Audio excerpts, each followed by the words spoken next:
Acting talker, kind of the metro West.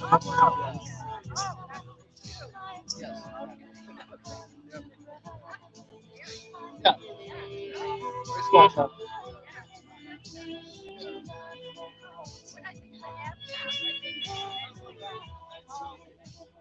Yeah, Milford.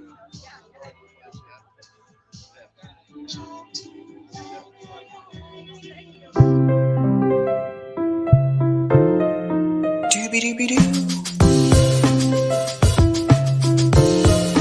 Doobie-doobie-doo.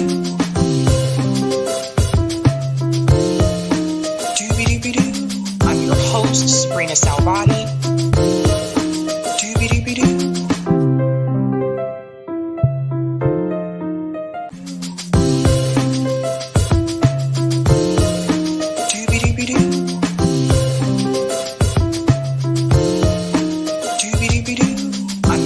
Sabrina Salvati.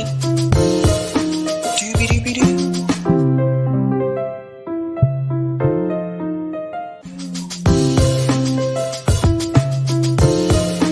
Doobie-doobie-doo. Doobie-doobie-doo.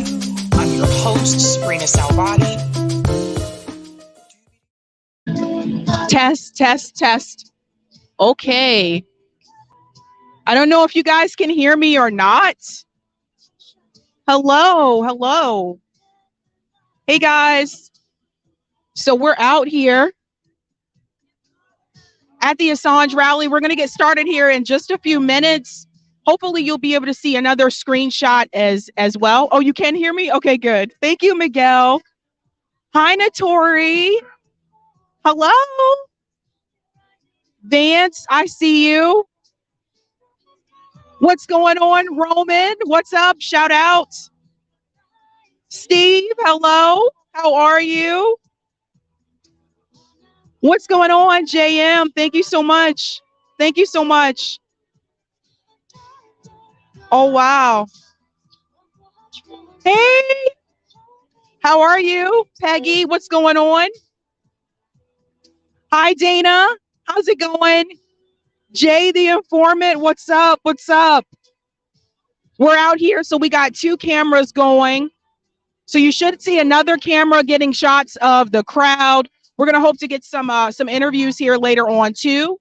Also, you'll get to hear some of the speeches as well. So I try to start on time. I try. Kitty loves films. What's going on? Monarch, what's up? LOA Socialista. Roger Meadows, hello. Shout out to Timothy Hogan. What's up? All right, I think we're getting started. Okay. Hi, thanks everybody for turning out. I'm Miss Dave, by the way, just in case nobody knows who I am, which is fine. Anyway, so we are getting ready to start the march around the Department of Justice. We're going to start right here on this corner. If you can find Reverend Annie Chambers, she's going to lead us off. She's going to lead our march for us. Shout out to Reverend Annie for doing that. So we're going to start in this corner. We have a giant yellow ribbon.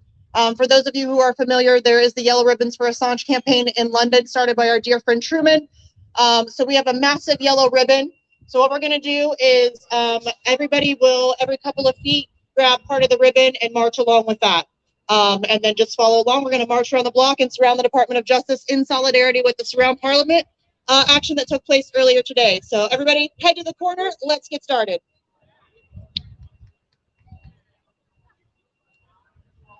All right, so they're about to start the march.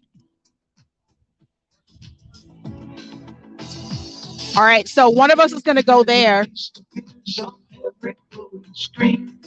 It speaks of love with words of faith. Hi. Its real face is unseen. Hi. The actors in the shadow. All right. Oh, nice to meet you. All right, guys, so I lost the other camera. I told him to come here. Where'd he go? Greg. Trying to get my other cam. I'm trying to get my husband to come back. Greg, come back. Can you come here? All right. So they're going to do that march. I have to stay put though. All right, everybody. Head down here in this corner. We've got the lovely Reverend Annie ready to lead us off and head down the street for the march. All right. So everybody line up behind Reverend Annie after she poses for photos. So one of us has to stay with the equipment. So we could do that. Okay. So we'll have to switch to get two marches here. Only thing is I don't have my microphone. All right, so they're gonna march around the Department of Justice. So guys, we're gonna do a march around the Department of Justice. So you'll still have two screens here. So one will stay here and one will go around. We have a lane of traffic that is being blocked off for us. So everybody head out. These two cop cars are going to be leading us. So head out into the street with Reverend Annie and we will get you started. Let's go. All right. So we want to do the march. All right. So am I staying with this or You can stay with it if you want, and I can go do the march.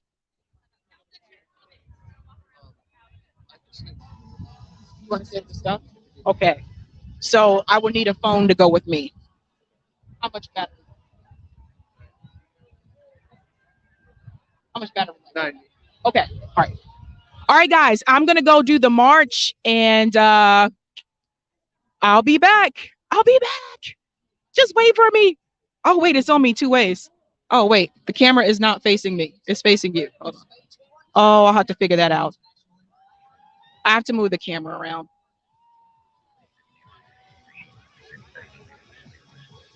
I just don't know which way. Okay, I'll do it that way. All right, I'm gonna go do the march. I'm gonna take one of the cameras with me to do that, and we'll leave the other camera here so you guys can hang out with the music. But let's go do the thing. Let's go do the damn thing.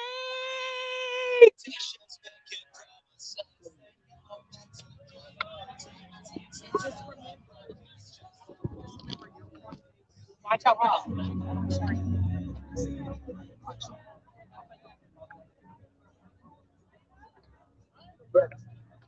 my first.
Now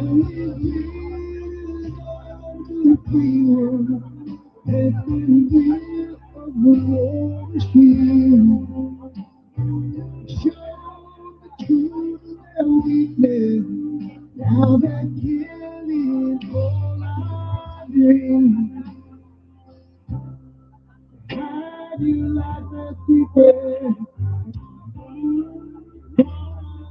Forget. Hoping you not yet.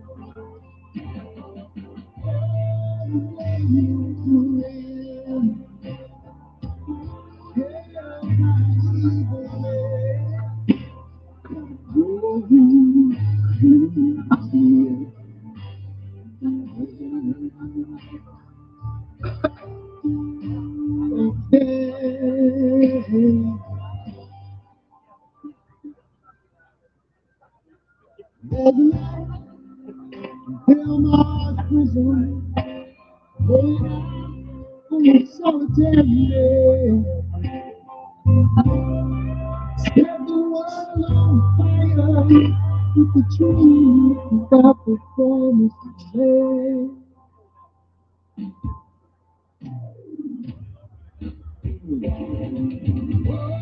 Oh, yeah, you're my evil man. Oh, Julie.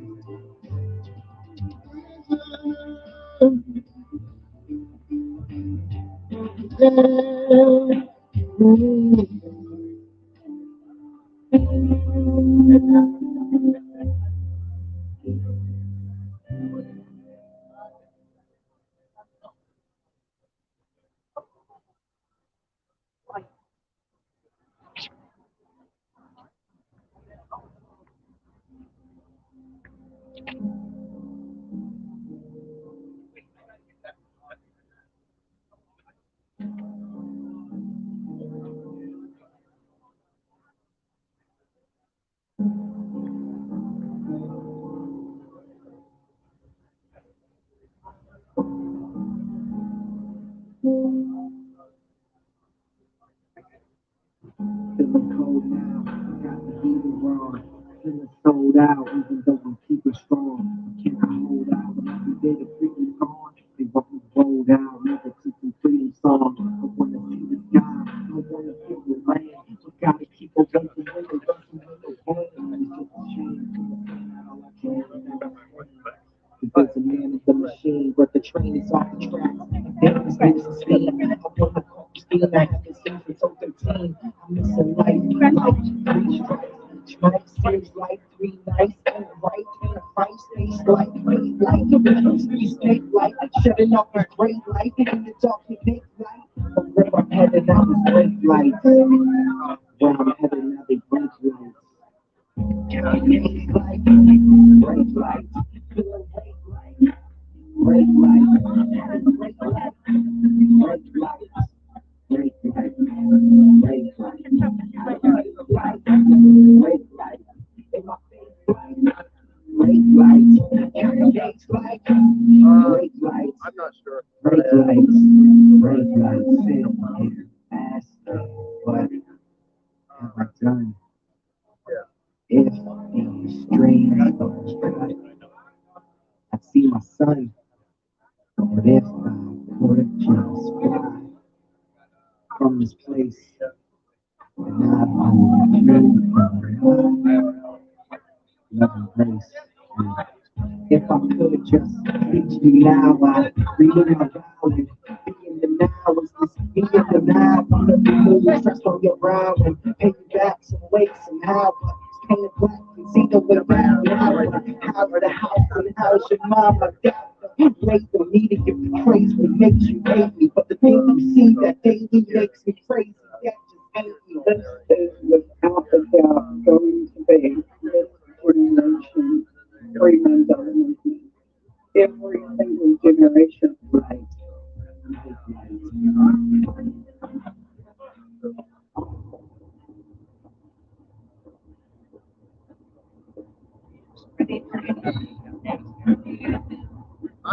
You're right. Yeah. You're right.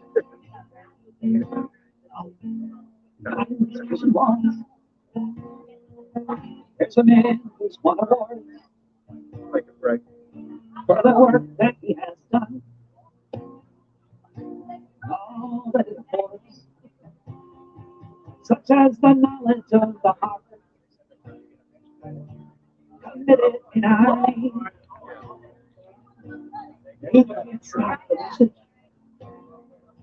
so the messenger gets away. With that break. Behind these prison walls, Pretty exposed. in solitary confinement, in a land of rolling hills and royalty and other stuff behind, is someone who is a hero. The whistleblowers everywhere,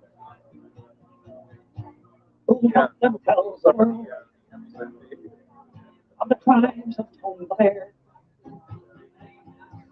Behind these prison walls, we will find a horrible man. Killed for the shove. The reason why we know what happened in Afghanistan, when the soldiers of the empire, whose sunset long before, were torturing civilians in their terror war. Behind these prison walls is a part of WikiLeaks, an eloquent orator, but you won't hear him speak. Locked away in silence, one who knows too well how those in power act. And there's another war to sound. Behind this prison wall is one who stands accused of exactly what offenses the U.S. has refused to say precisely which, or to try to clear the mist, or to explain how things are perceived as the other journalists. Behind these prison walls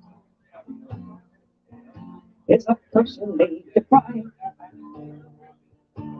of most of the things in life that keep us all alive. The person being tortured as we stand here now for revealing the war crimes. Why, when, where, how? Behind these prison walls are very ready to be informed of what the hell is going on. Is the teacup in this storm? With knowledge there is power, so the solution by the crown of 24 hours a day, indefinite lockdown. Behind these prison walls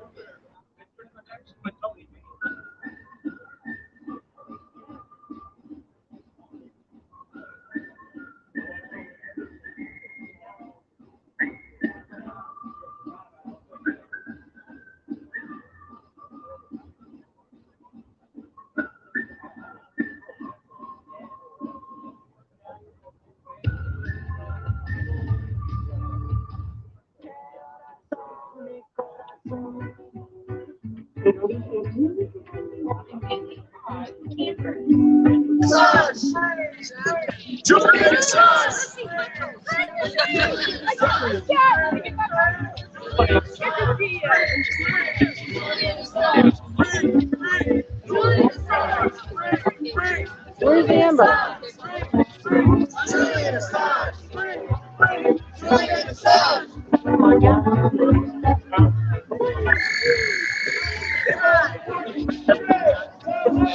No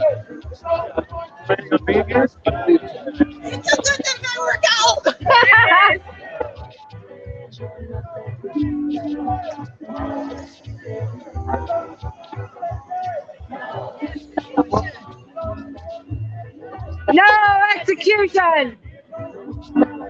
No execution! Or I thought they said execution. Expedition either, for that matter, which is basically an execution.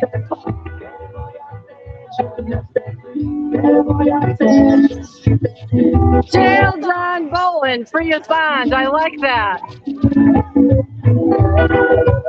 Free Assange, Jail John Bolin, free Assange, Jail John Bolin, free Assange, Jail John Bolin, free Assange, Jail John Bolin, free Assange, Jail John Bolin, free Assange, Jail John Bolin, free Assange, Jail John Bolin, free Assange, Jail John Bolin, free Assange, Jail John Bolin, free Assange, Jail John Bolin, free Assange, Jail John Bolin, free Assange, Jail John Bolin, free Assange, Jail John Bolin, free Assange, Jail John Bolin, free Assange.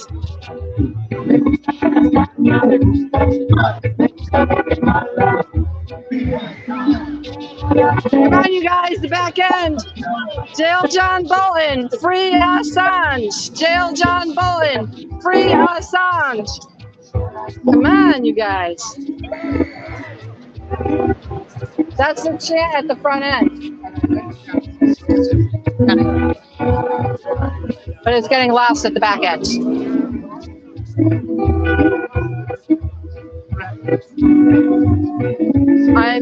I put the mic on because it was off, and then do you want it on or off?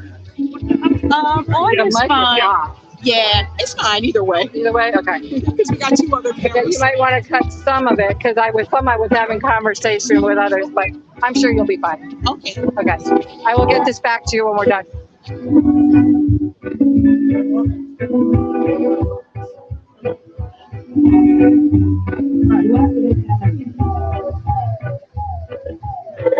Thank you.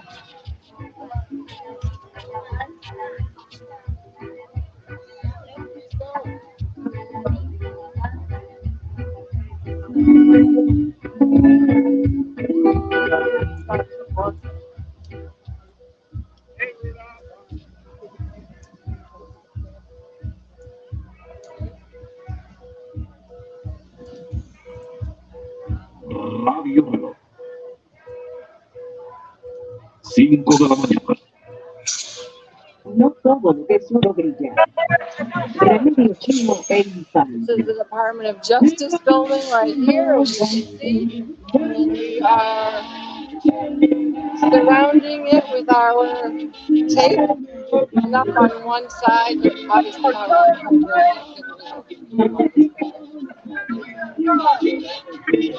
a great turnout. Nothing to sneeze at.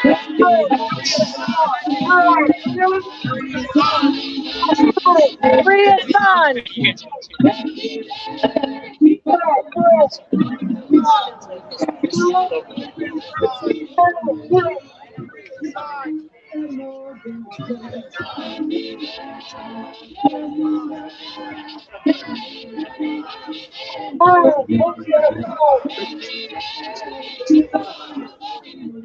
Julian Assange! Julian Assange!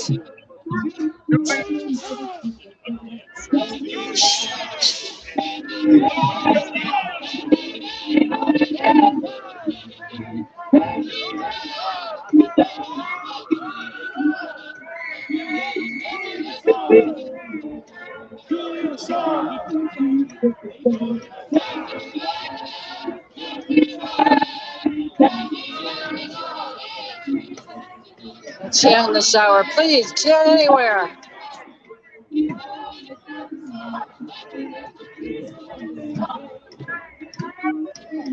Keep this alive, folks out there. Don't let them silence us. I'm carrying the camera for Sabby because she's, as you can see, in the march. This is Suzanne.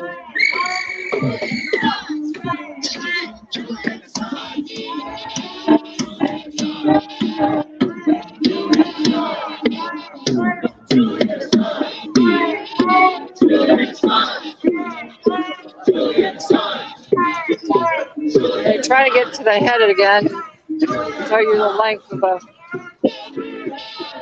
banner. No! Free Assange! No! Free Assange! No! Suzanne Murphy. I'm the one with the filming right now. Free Assange! Now! This is the very beginning. What do we want? When do we want it? Now! What do we want? Free Assange! Now! What do we want? Free Assange! When do we want it? Now! What do we need? Now! What do we need? Free Assange! Now! Assange! Now! Now!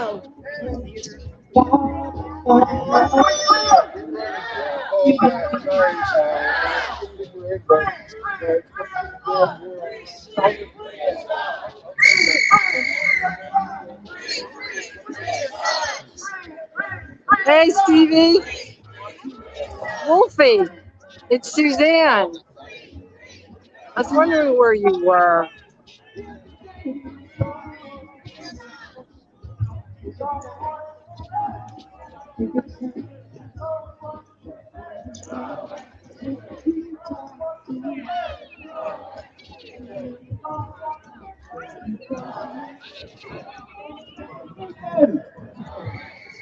There's only one decision.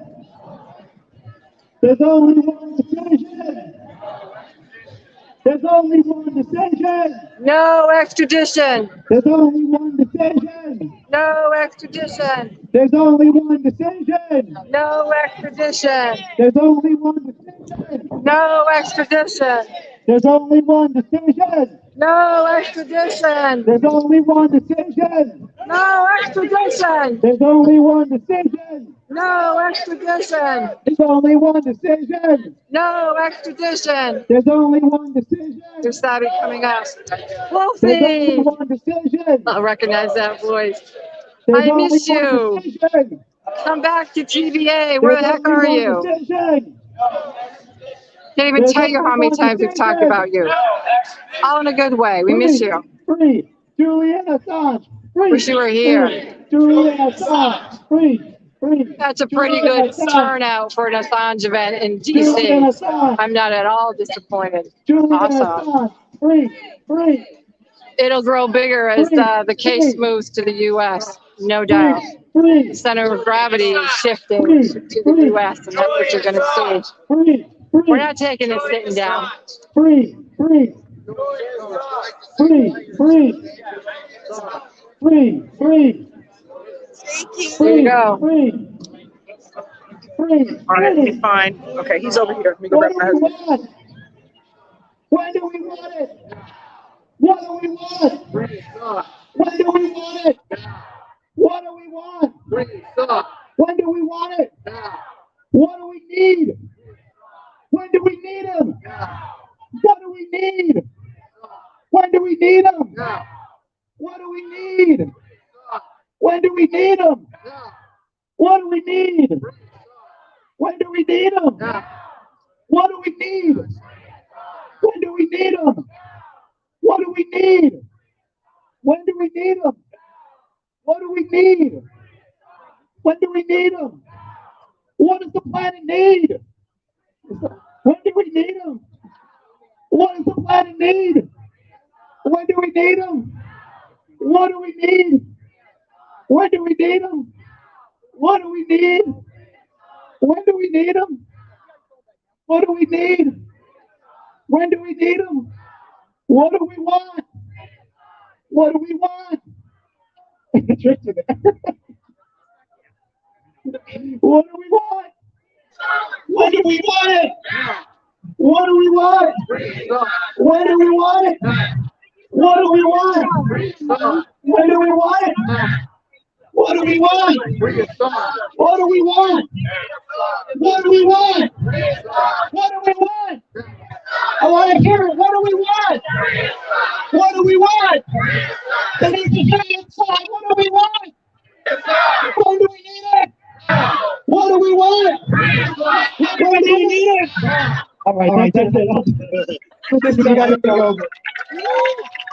Everybody get out of here. And I don't know where the other guys are on the floor. I didn't have you, but you can ask you wherever you went. Ellie, come on, Ellie. From PK. Thank you, my friends. And Ellie, let us around while the president is in charge. So thank you guys for doing that. That was amazing. It's fine. Okay. Yeah.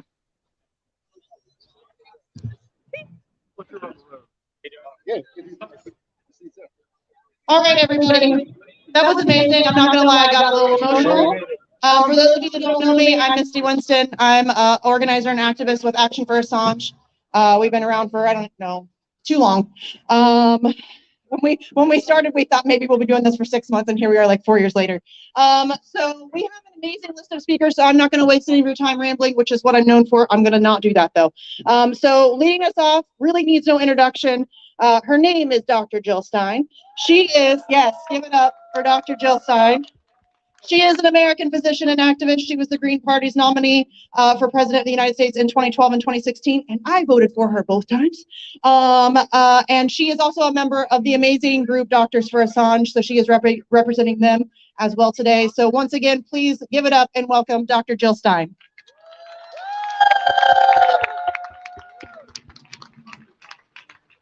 Thank you so much for everything you do.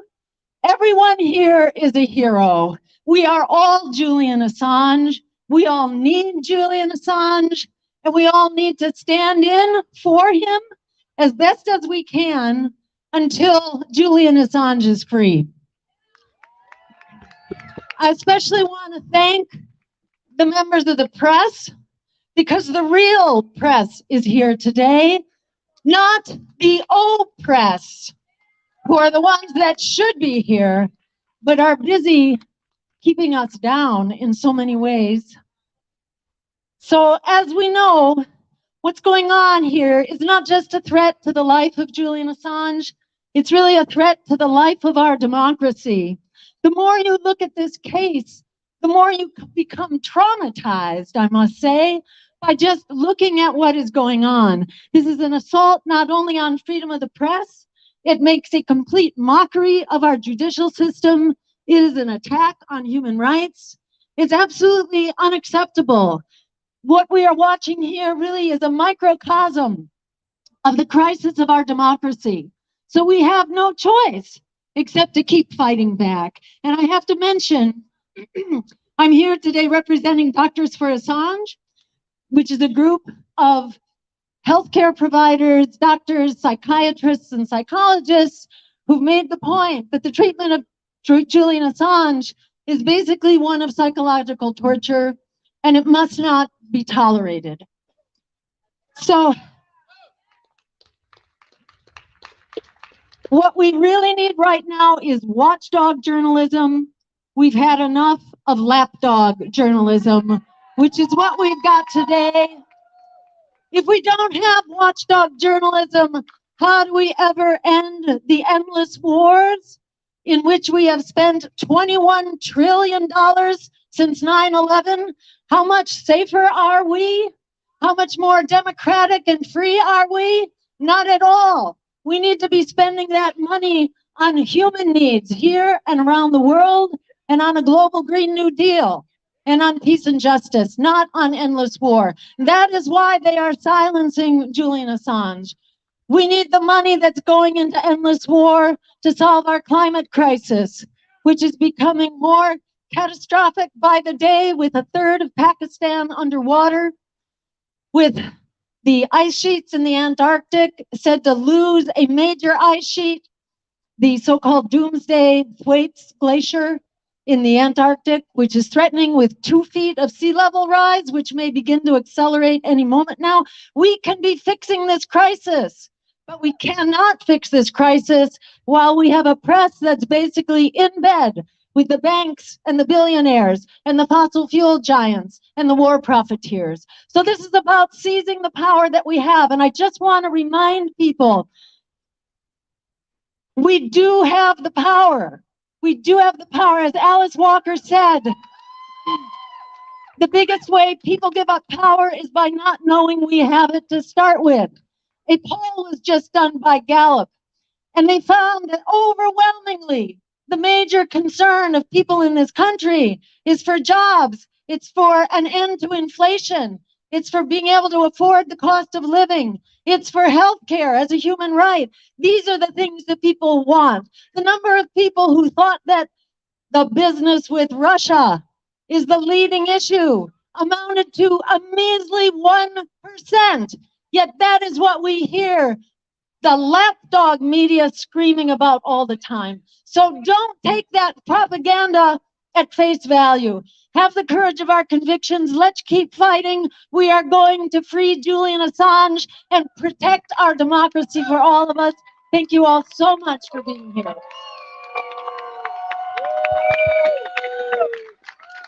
Wow, let's hear it for Jill Stein. Woo!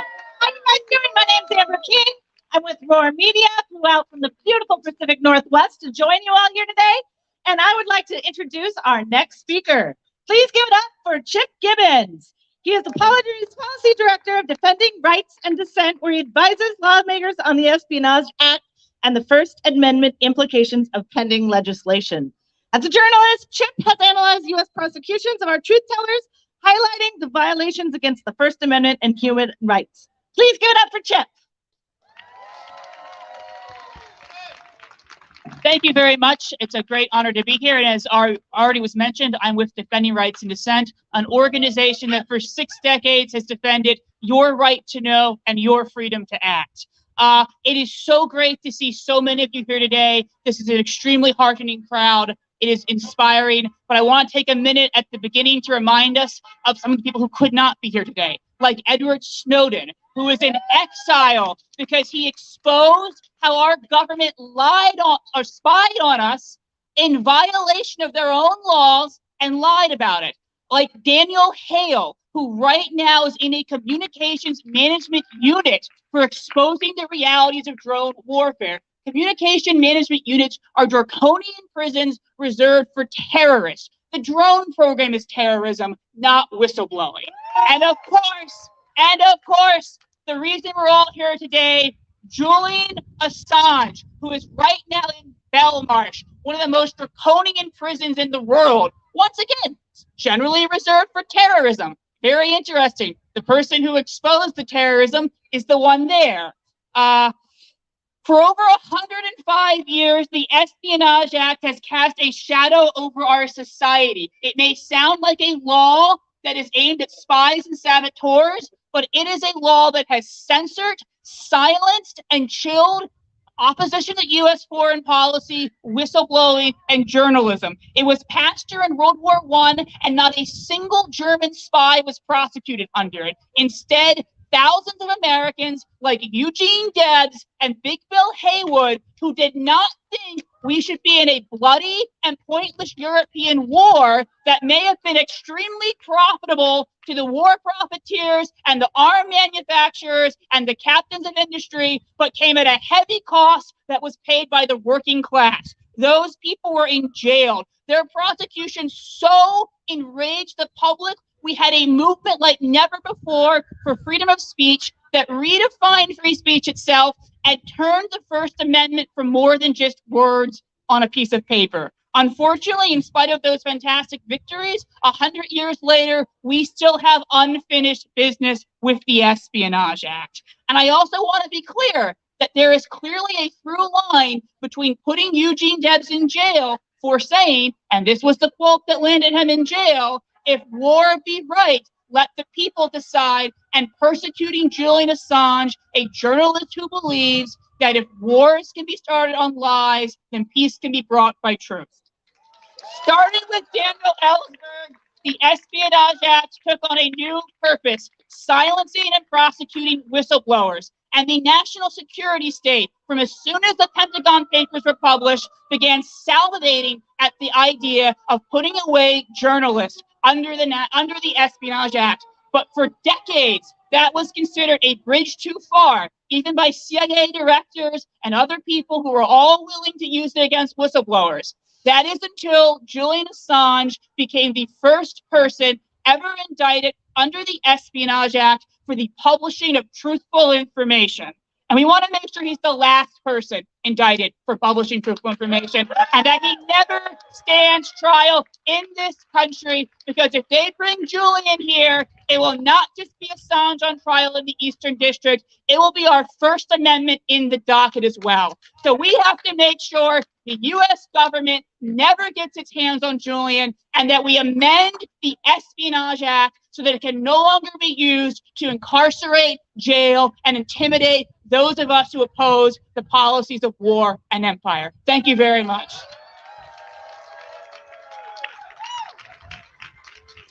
Thank you, Chip. Everybody give it up for Chip Gibbons. All right. Joining us next, we have James Bovard. James is the author of 10 books. He's on the USA Today Board of Contributors and has written for the New York Times and the Wall Street Journal. He wrote an article in 2019 in the USA Today calling for awarding Julian Assange with the Presidential Medal of Freedom instead of federal indictment. So everybody, please welcome James Bovard.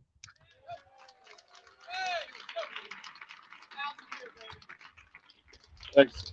Hey, I want to start by thanking Misty Winston for doing a great job of organizing this protest. She is really, really good. So there's an old saying that if government makes exposing a crime, then you're being ruled by criminals. Except for Joe Biden. And except for Merrick Garland here. Maybe except for Christopher Wray, but I'm not sure. So I was trying to make sure I got those caveats added to add to my dossier. Yep. So did everybody here get the official informant bingo game bingo card? So we keep track of the informants? No. Okay. I'll draw the curtain on that. 4 years ago, I did a piece for USA Today that said that instead of an indictment, Julian Assange should get a Presidential Medal of Freedom.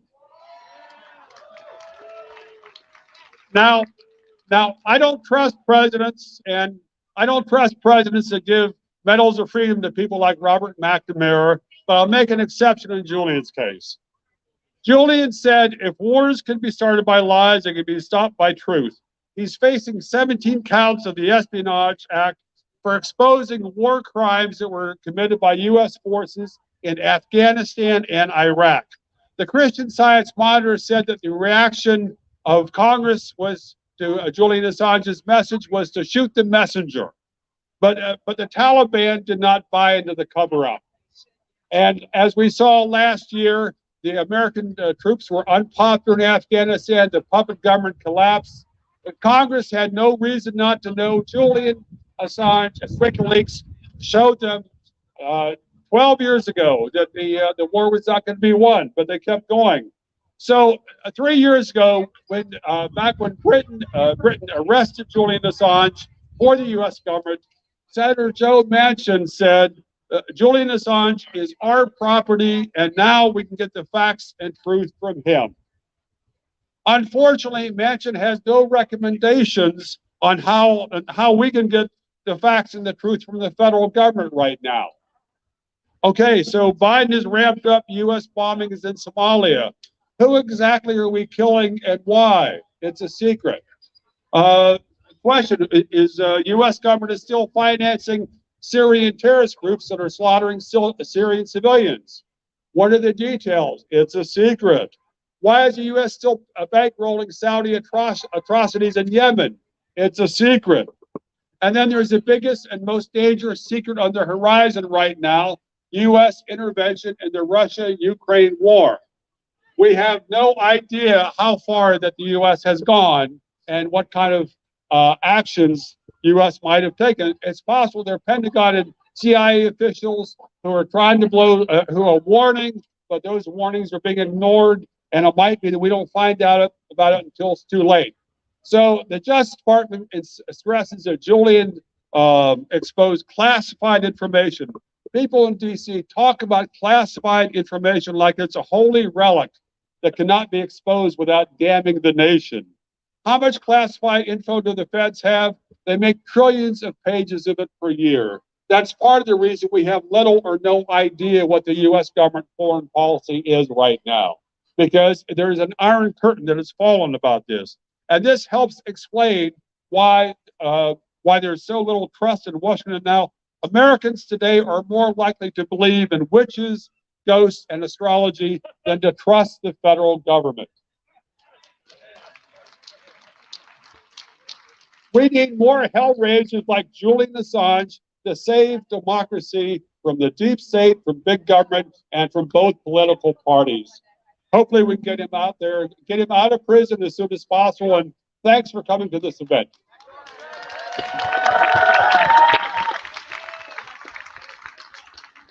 Thank you, Mr. Bovard. All right. Next, we know him as a political analyst and progressive radio talk show host.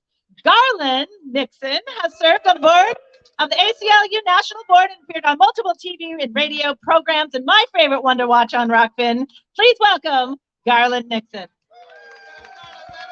Hello, hello. And a special hello to my favorite person who's here, Medea Benjamin. Love Medea Benjamin. Yay, let's hear from Medea.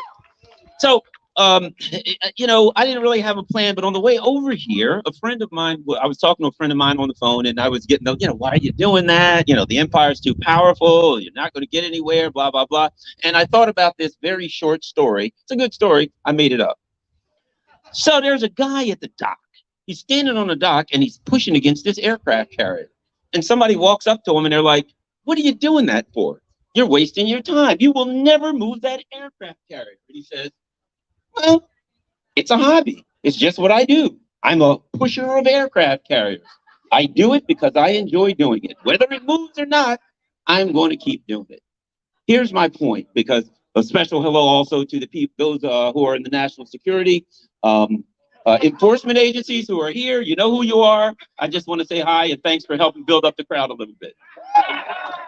But my point is this. When it comes to this, don't get frustrated. That's what we have to be when it comes to activism. I want to be the person to say to everyone, you don't know if it's going to work, if it's not going to work.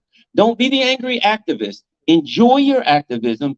Do it because it's who you are and it's what you do. As a Black person, I always think back like to W.E.B. Du Bois, to people in 1900, 1910 who had no chance that in their lifetime they would achieve what they wanted, but they did it because it was who they are.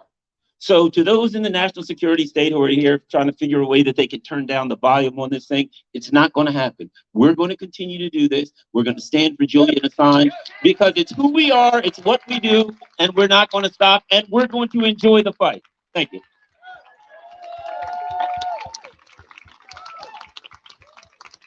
Everybody give it up for Garland Nixon.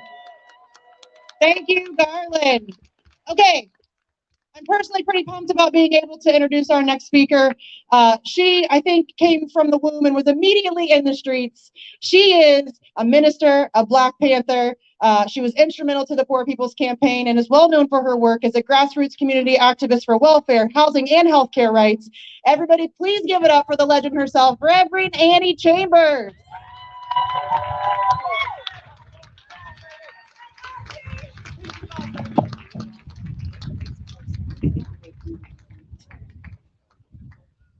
Hey, everybody. Hello. I'm so glad to be here with you today and to speak on what we used to call in the Panthers a true soldier. Julius Assange was a true soldier. He's a soldier. See, everybody put on a uniform ain't a soldier. But he's told the truth. And he's been prosecuted for the truth. He's been prosecuted.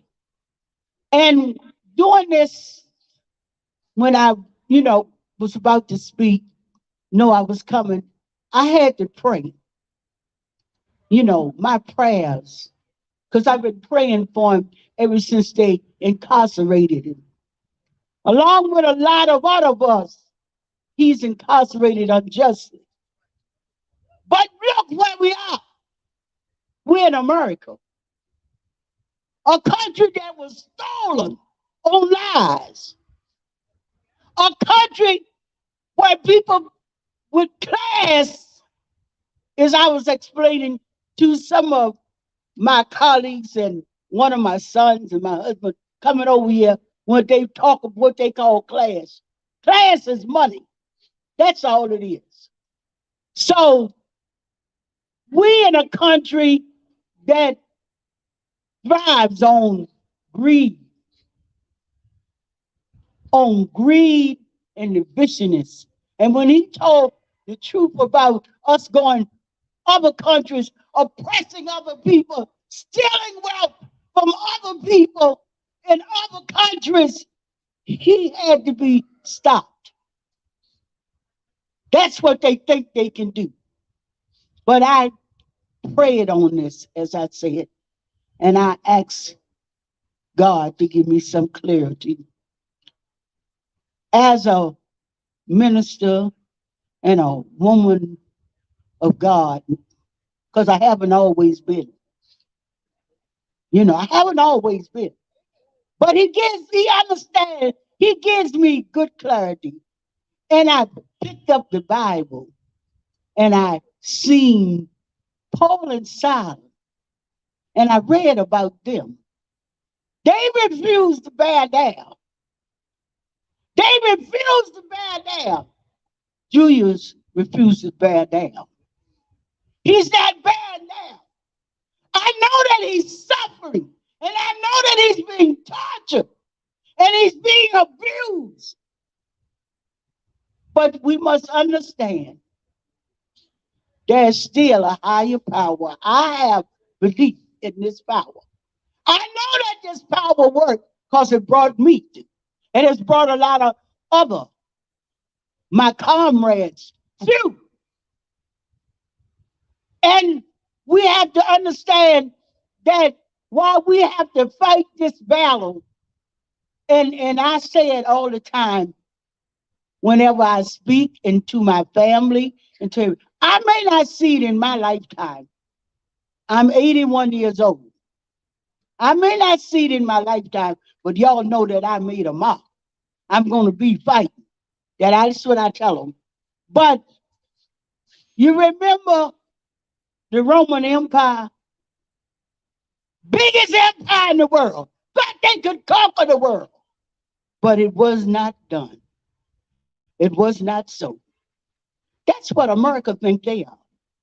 The greed here in America is so greedy, they think that they can conquer the world, that they can control the whole world. Well, I'm here to tell you that it is not true, America. The Holy Spirit has showed me. America, do you see how we are divided? Even, you got this group and that group. And I'm talking about the political parties. I just want to say the Democratic Party, the Republican Party, the everybody's party, but we don't have togetherness party. We don't have a togetherness. And American people, we got to oppress somebody else. Why they coming to our country? I said, they chose, then why the hell you come here? Why you come here? It wasn't yours either. Well, they come here getting my job. It wasn't your job in the first place. You understand? So we have to be able to fight against oppression in America and fight for change. That is my whole goal, is to fight for change and oppression in America. But I want Julius to know, I may not never get to meet him or see him, but I want him to know, if ever there's a message getting to him, that I pray for him every night, because that's my faith. That's my faith. That's my belief.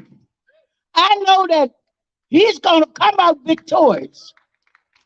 He's going to win. All we got to do is to keep him out of the hellhole worse than he's in, and that's America. Keep Julius out of America. When we do that, well, we got to fight here in America and say no oppression, no for none of us. But we got to fight for Julius Assange.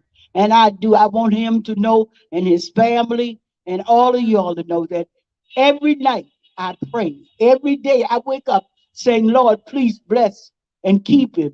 We know that he's suffering. Because who stays in isolation that don't suffer? I got some Black Panther brothers and sisters can tell you about how they stayed in isolation and the abuse that they did to us while we was in prison. So just imagine that 10 times over for him. But keep him out of America. I said to you today, not today, not tomorrow, not ever, not ever. They should be able to put his feet on this hellhole of a soil called America. God bless you. Thank you. Thank you so much, Reverend Annie. That was amazing. We are so with you. Next, I'd like to introduce Spike Cohen, Libertarian candidate for VP in 2020. He has been outspoken voice for freeing Julian Assange and defending independent journalism. Spike, please make your way. Thank you. Thank you all for being here. I'd also like to give a quick shout out to the corporate media who didn't send a single outlet to cover the fact that there are hundreds of people from across the country of every walk of life across the entire political spectrum, all here calling for the same thing, to free Julian Assange. And it would make sense that they're not here, because if it was up to them, we wouldn't have known about the human rights abuses and outright murder of civilians that happened in Iraq and in Afghanistan. We wouldn't have known about the torture of detainees who've never seen trial in Guantanamo Bay. We wouldn't have known about Hillary Clinton and the DNC rigging the 2016 primary to make sure she won. We wouldn't have known about all of the things that we only know because Julian Assange and WikiLeaks released it to us. So it makes perfect sense that the corporate media and the government are in lockstep with each other to make sure that this man is being tried for espionage. Let's be clear. What Julian Assange did is called, and hear me out, journalism. What he did was what all of the people who aren't bothered to be here right now should be doing, receiving information and giving it to the public, not putting a corporate spin on it, not editorializing it to death, not censoring it because they don't think it fits their narrative, but giving it to you so you can decide for yourself.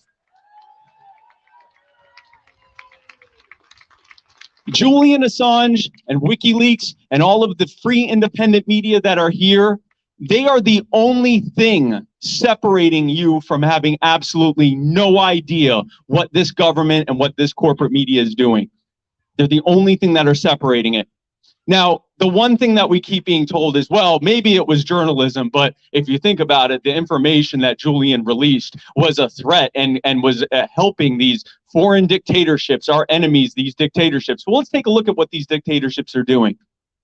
Brutally repressing people in their countries, especially the most marginalized in their countries, destabilizing, bombing, invading their neighbors, and getting away with it with no accountability because they suppressed that information from being shown to their public. Does any of that sound familiar? It sounds like exactly what's happening here. The fact is, Julian wasn't trying to help dictatorships. He was trying to stop the United States from becoming one. And that's why they want him in jail. And that is why it is crucial that we continue to fight to set Julian free. As our numbers grow, as our voices grow louder, we will continue to fight to free Julian Assange until it happens. And if these monsters won't do it, then we'll vote to replace them with people who will. What do we want? When do we want it? You're damn right. Everybody give it up for Spike Cohen! Okay, so really quickly, and I'm going to do this without crying, I want to give just a really quick shout out. Earlier this summer, we lost one of our Assange warriors, Eric Levy. He was 94 years young, an amazing activist. I have him here on my button. He's here with us today. So I just wanted to give him a shout out. He was the best of us. So just wanted to bring that up really quick, and I did it without crying. Okay, coming up next, we have one of my favorite independent journalists, Dan Cohen. He's a journalist with Mint Press News and a filmmaker. And his latest film is Another Vision, which is a film about the inside of Haiti's uprising. So everybody, please give it up for Dan Cohen. Thank you, Misty. I want to give a huge round of applause to all the organizers who put this incredible event together and everybody who came out to stand for Assange today. I want to know, raise your hand if you are a reporter for the New York Times or the Washington Post or the Guardian. Are there any of you out there? No, there's not a single, I don't see any hands. One guy's raising his hand, but I think that's just so he can take a picture. But no, there are, what does that say? That if you are a journalist, you're a reporter, and you are not here defending freedom of speech, defending your ability to speak the truth, it means you're not a journalist. You are a propagandist. That's why none of them are here.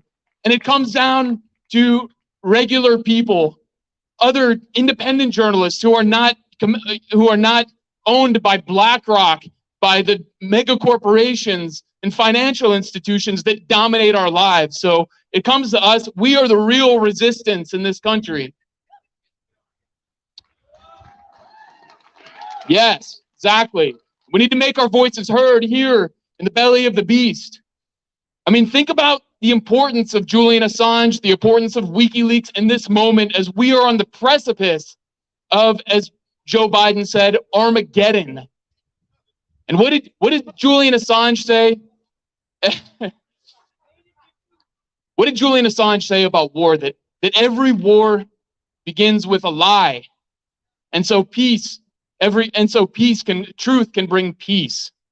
And so let's imagine if we had Cablegate, the massive trove of diplomatic cables that were leaked by WikiLeaks, if we had that right now, what would we know about, let's say, the assassination of Daria Dugina, and the U.S. role in that? The U.S. says, oh, we don't know anything about that. We don't know anything about that. But you can imagine what's being said in classified documents. What would we know? What would those documents reveal about the bombing of the Crimea Bridge overnight? That the U.S. doesn't know anything about it. Just it's, you know, the SBU, the Ukrainian intelligence services, are essentially an extension of the CIA, but we don't know anything about it. What would we learn about the assassination of Haitian President Jovenel Moïse last year? That the U.S. We don't know anything about that either, even though they sealed the indictment, essentially what a former DEA chief called telegraphing CIA involvement in the assassination. So the reason they're punishing Julian Assange is not because of what he did as one person. It's because he represents the truth that he and WikiLeaks bring to the people, represents a threat to the most violent and dangerous empire in the history of the world.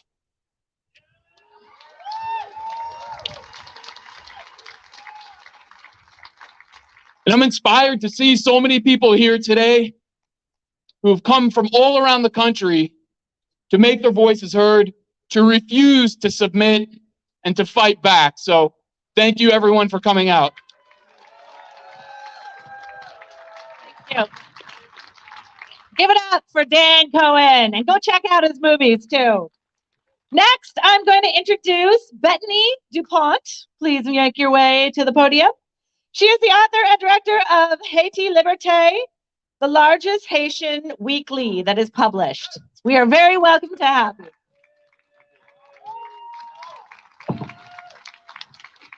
Thank you very much. It's an honor to be here today to participate to this great demonstration. Haiti need Assange. The workers in Haiti need Assange. Today, the US imperialism is planning to intervene again in Haiti. Right? Haiti need your support.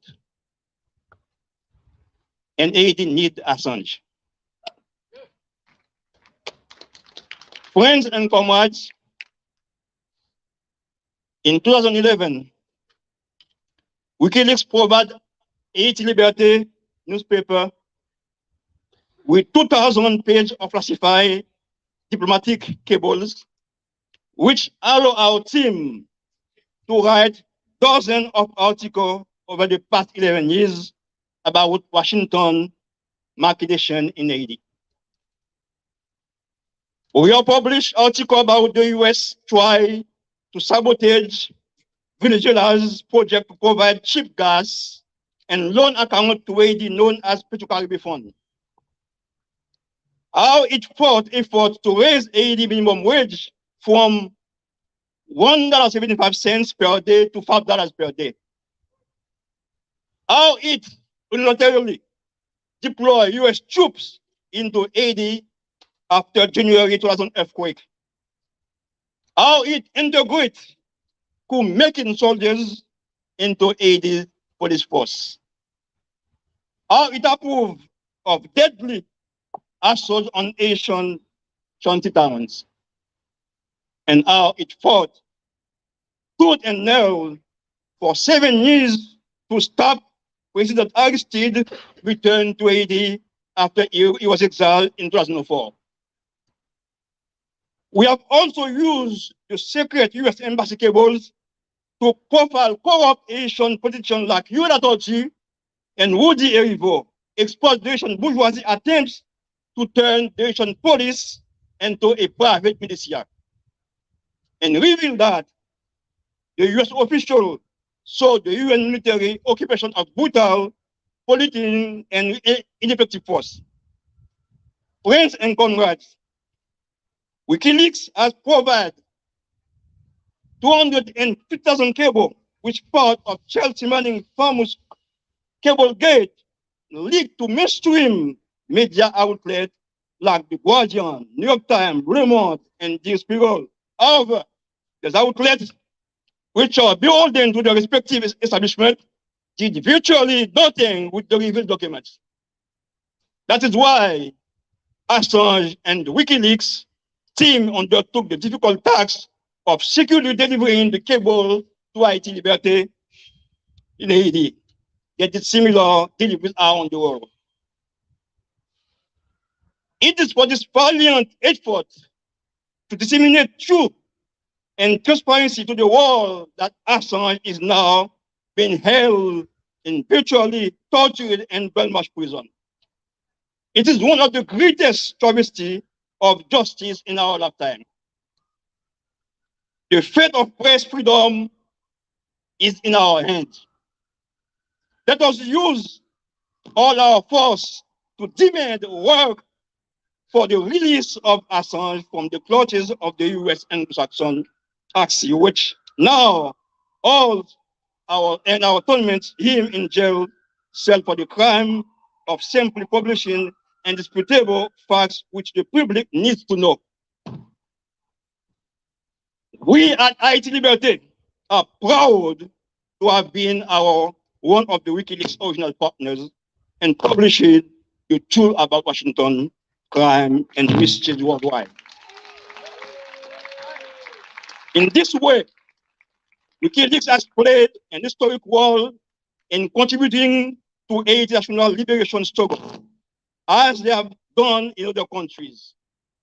Free Assange. Long live WikiLeaks. Thank you very much. Thank you, thank you, thank you. Beautiful speech. Okay, very excited. Coming up next, we have my dear friend Eliza Blue.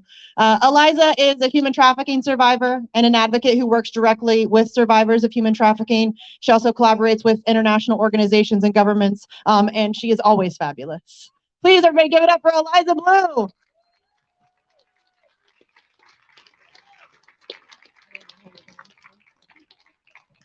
Hi, everyone. My name is Eliza. I'm a survivor advocate for those affected by human trafficking. First and foremost, thank you so much to everybody that's made this beautiful event possible. Thank you. Thank you to everyone that has attended today. No thank you to the corporate press because they're not here. You're probably thinking to yourself, what on earth is a female survivor of human trafficking doing here and not over at the Women's March? See, that would, I guess to a logical mind, that would seem like it would make more sense. But the truth is, without a free press, we will have no one to cover women's issues. We will have no one to cover survivors' issues. That's why I'm here today. That's why I'm here today to advocate for the freedom of Julian Assange. See, when I made the decision to advocate for others' freedom, I didn't want to stop with survivors of human trafficking, or even just my own freedom. I want to advocate for all those who need to be free. Julian Assange is one of those people.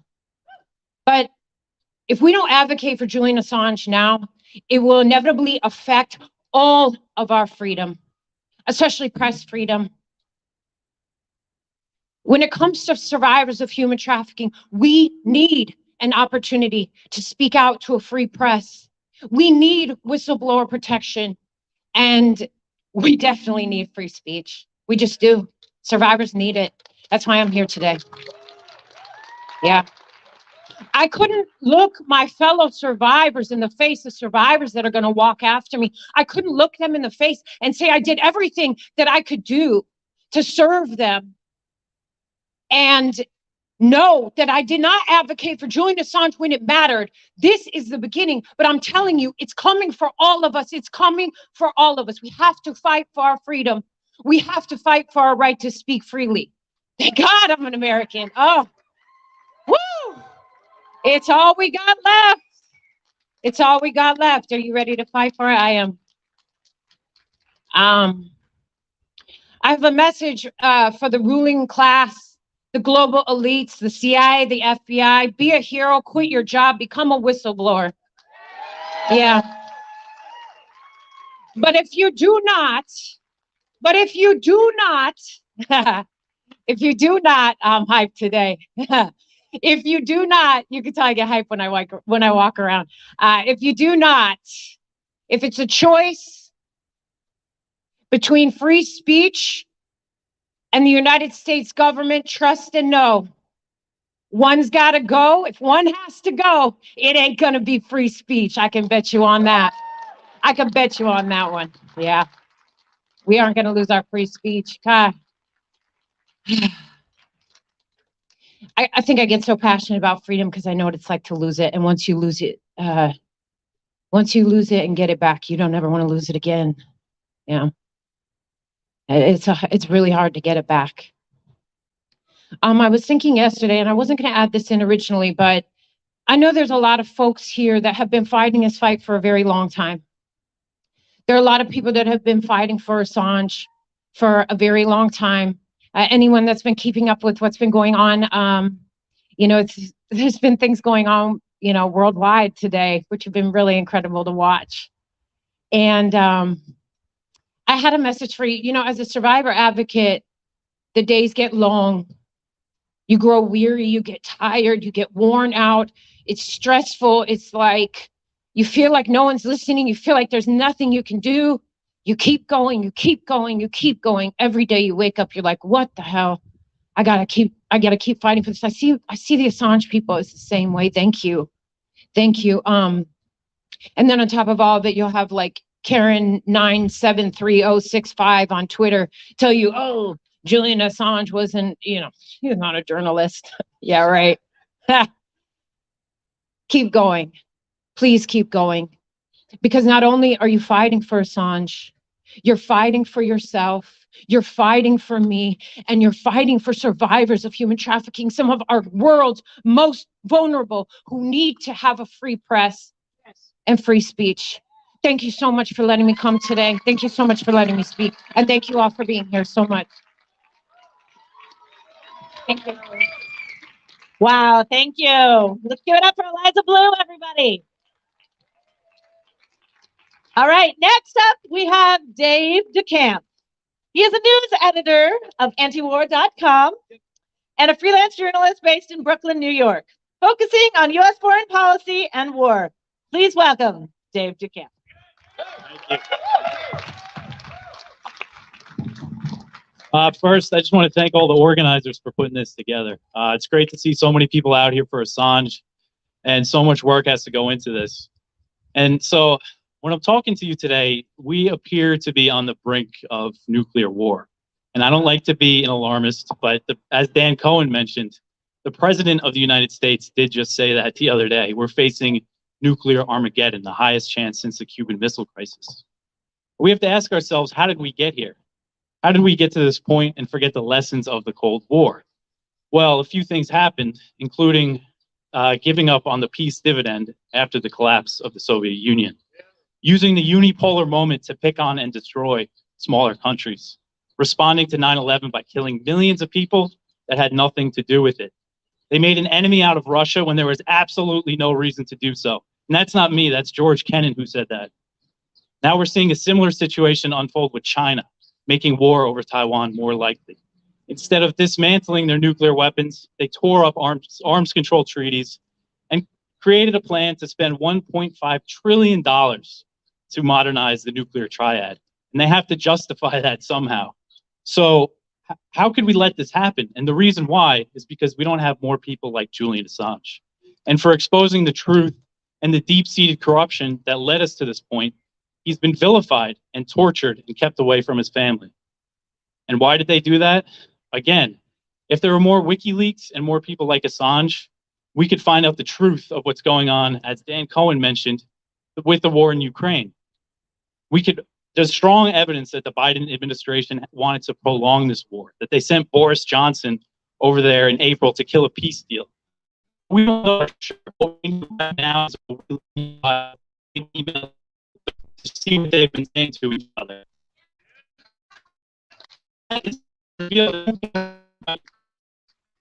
They don't democracy. They say they want to weaken Russia and they want to line the pockets of Lloyd Austin's buddies at Raytheon. This is all about. This is why like Julian Assange. Let me be Julian Assange done no times he exposed them.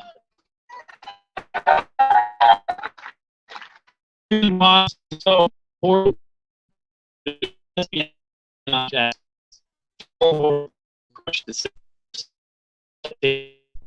Well, you call this a journalist or kind of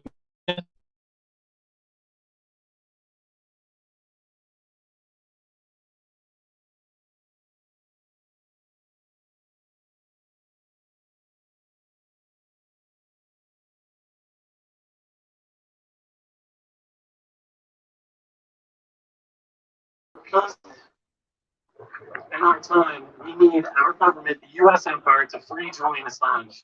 And that's what we should all be screaming from the rooftops. But instead, there's no mainstream journalists here. So it's up to us to get the word out to everybody. Thank you. Free Assange. Everybody give it up for Dave DeCamp.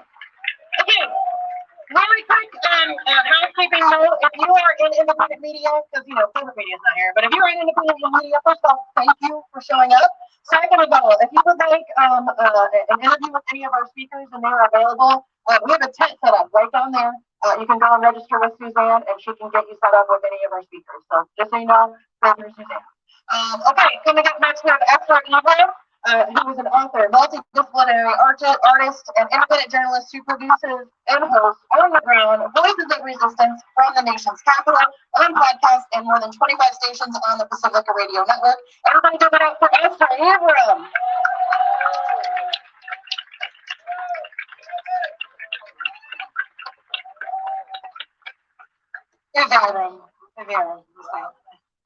It's so good to be here today to stand up for a journalist and to stand up for Julian Assange. And I say that because so many people in corporate media will say Julian Assange is not a journalist. And I say back to them, you're not a journalist. And so I want the Clintons, the Obamas, the Bushes, and Mike Pompeo to know that you may try to silence Julian Assange, but the thing about facts is that facts don't die. They don't die. They don't change. They don't become unfacts. They don't become untrue. Facts never become false. So, like, even in the current psyop about Ukraine, you may try to sell lies. You may try to erase the history of Stephen Bandera. You may try to take Victoria Newland's video off of YouTube. And I hope people have downloaded that, keeping it safe. And you may try to erase the history of garment workers in Haiti who were denied a minimum wage under Hillary Clinton when she was over at the State Department. But the thing is that the fact that that happened, it doesn't die. And the other thing is that facts come back to bite. So those same garment workers in Haiti are still fighting. And they're joining with other Haitians who insist on not being enslaved under the imperialist order. They insist on having energy that they were receiving from Venezuela. They insist on all these things, and they insist on not being erased from history. I keep thinking, when I was coming over here, I was thinking that WikiLeaks was and is an antidote for this kind of imperialist psychosis that thinks that we will forget that the millions of people killed in Vietnam or all these wars, that the people who have been tortured, that the people who are been starved like they're being starved right now in Afghanistan because we've stolen their money, that they think that all of these things will disappear. And I think it's a type of psychosis, and WikiLeaks was and is an antidote for that. So the work of Julian Assange and WikiLeaks lives on and will live on no matter what the 1%'s instinct for cruelty and injustice is. I keep thinking that the work of WikiLeaks is kind of like an extension of these great scholarly works that I've been privileged to read, like How Europe Underdeveloped Africa by Walter Rodney, because what WikiLeaks shows through its investigations is how it's still being underdeveloped by the imperialist order, by the US empire. And so we can take this information to fight back. And that's the final thing I want to say, is that Mike Pompeo, this whole group of cannibal imperialists, they aren't afraid and angry because WikiLeaks makes them look bad. They're afraid and angry because WikiLeaks gives us information to fight back. It gives people the information they need to fight back. In Haiti, in the United States, in Afghanistan, in Iraq, and Syria. And so that's why we're here today, to let the imperialists and all their minions and corporate media know that the people will keep fighting back and that facts don't die. Free Julian Assange. All power to the people.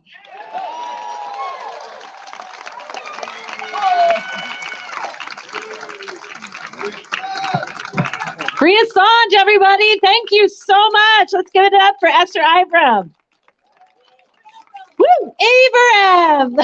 I knew that. Oh, all right. Well, Well, next, I am very, very excited to have a wonderful musical treat with our friend Lucy and Chicana. And you have some friends with you? They're still working. That figures. Everybody's got to pay the rent. Okay. Well, without further ado, I'm going to turn it over to you because I hear you have some fun for us.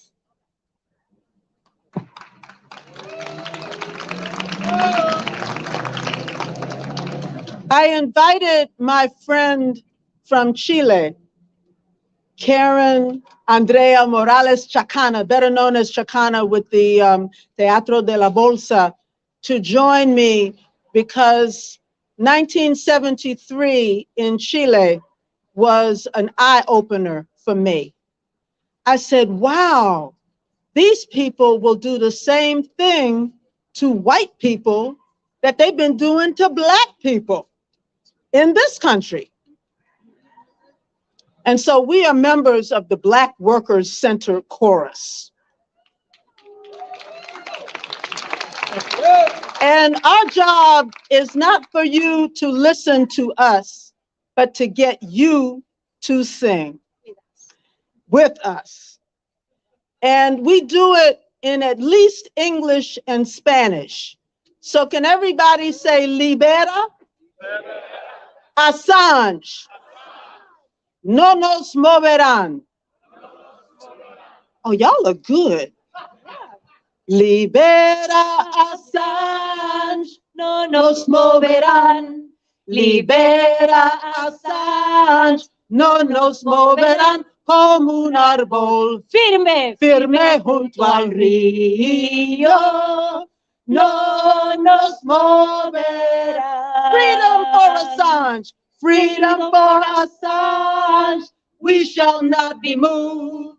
Freedom for Assange, we shall not be moved. Just like a tree that's planted by the water, we shall not be. Libera Assange, libera Assange, no nos moverán.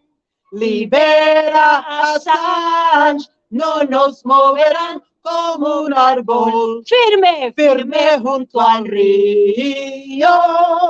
No nos moverán. Peltier, libera Peltier, no nos moverán. Libera Peltier, no nos moverán como un árbol firme, firme junto al río. No nos moverán. Free Peltier, free Peltier, we shall not be moved. Free Peltier, we shall not be moved. Just like a tree that's planted by the water, we shall not be moved. Libera Mumia, libera Mumia. No nos moverán, libera Mumia, no nos moverán como un árbol firme, firme junto al río. No nos moverán. Free Assange, free Assange, we shall not be moved. Free Assange, we shall not be moved. Just like a tree that's planted by the water, we shall not be moved. Just like a tree, just like a tree that's planted by the water, we shall not be moved. Thank you. Thank you so much. That was beautiful. Lucy's based here in DC, so I hope you all see her often. All right, next up, we have Sabrina Salvati.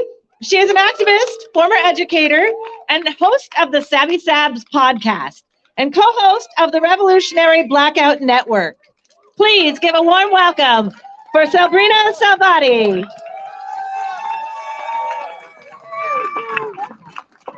Oh dear. This in here. Greetings. I'm a little short here, but here we go. First and foremost, big shout out to Misty for putting this together. All the Assange activists as well.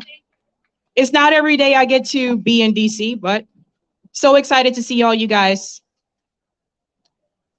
When I studied journalism in undergrad, my professors told me that journalism was about reporting the facts. What they did not tell me was that there are certain agencies that do not want some facts or truths reported. Sometimes that decision lies in the hands of an editor, a publisher, a platform, or the United States government. Julian Assange is currently imprisoned for reporting the facts, for revealing harsh truths about US war crimes. He's being tortured for doing his job. Some government officials, like John Bolton,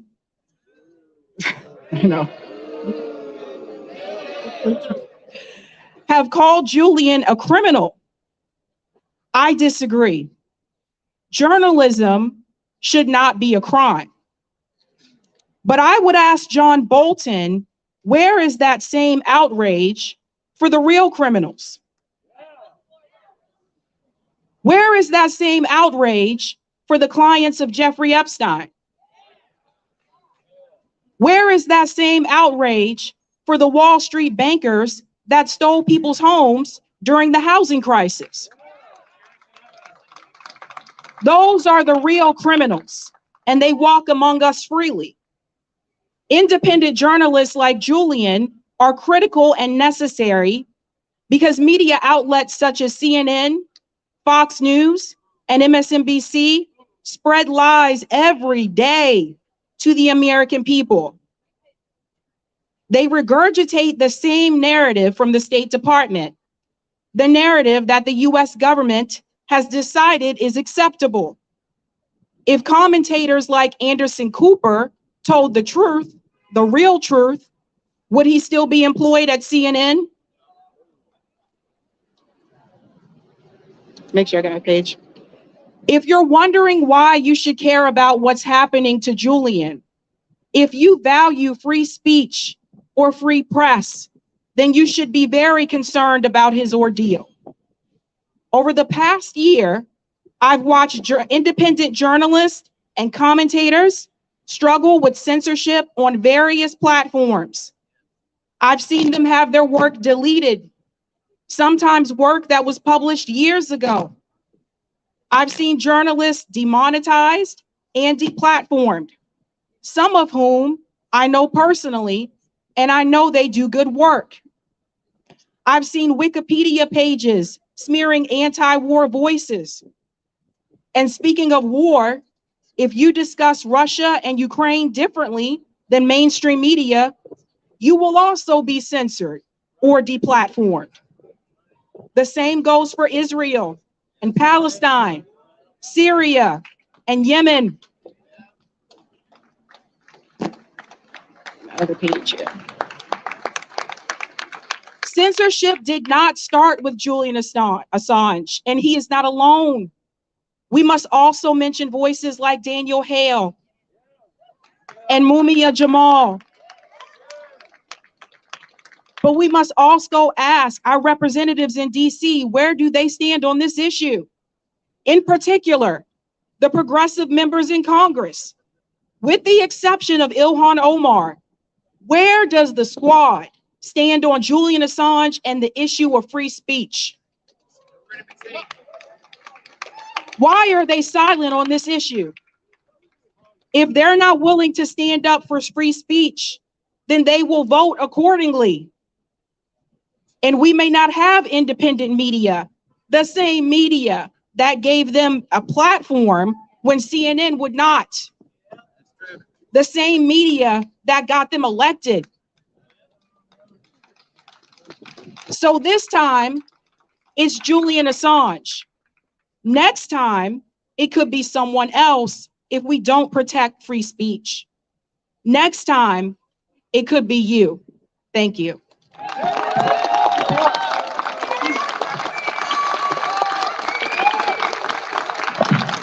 Thank you, Sabrina. Give it up for Sabby Sabs. Amazing independent journalist. Please go support her work. Okay, coming up next, we have Scott Ritter, who is a former U.S. Marine Corps intelligence officer, served in the Soviet Union as an inspector implementing the INF treaty, and served as a chief weapons inspector with the UN in Iraq. Currently writes on issues pertaining to international security, military affairs, Russia, and the Middle East, as well as arms control and non-proliferation. Everybody give it up for Scott Ritter.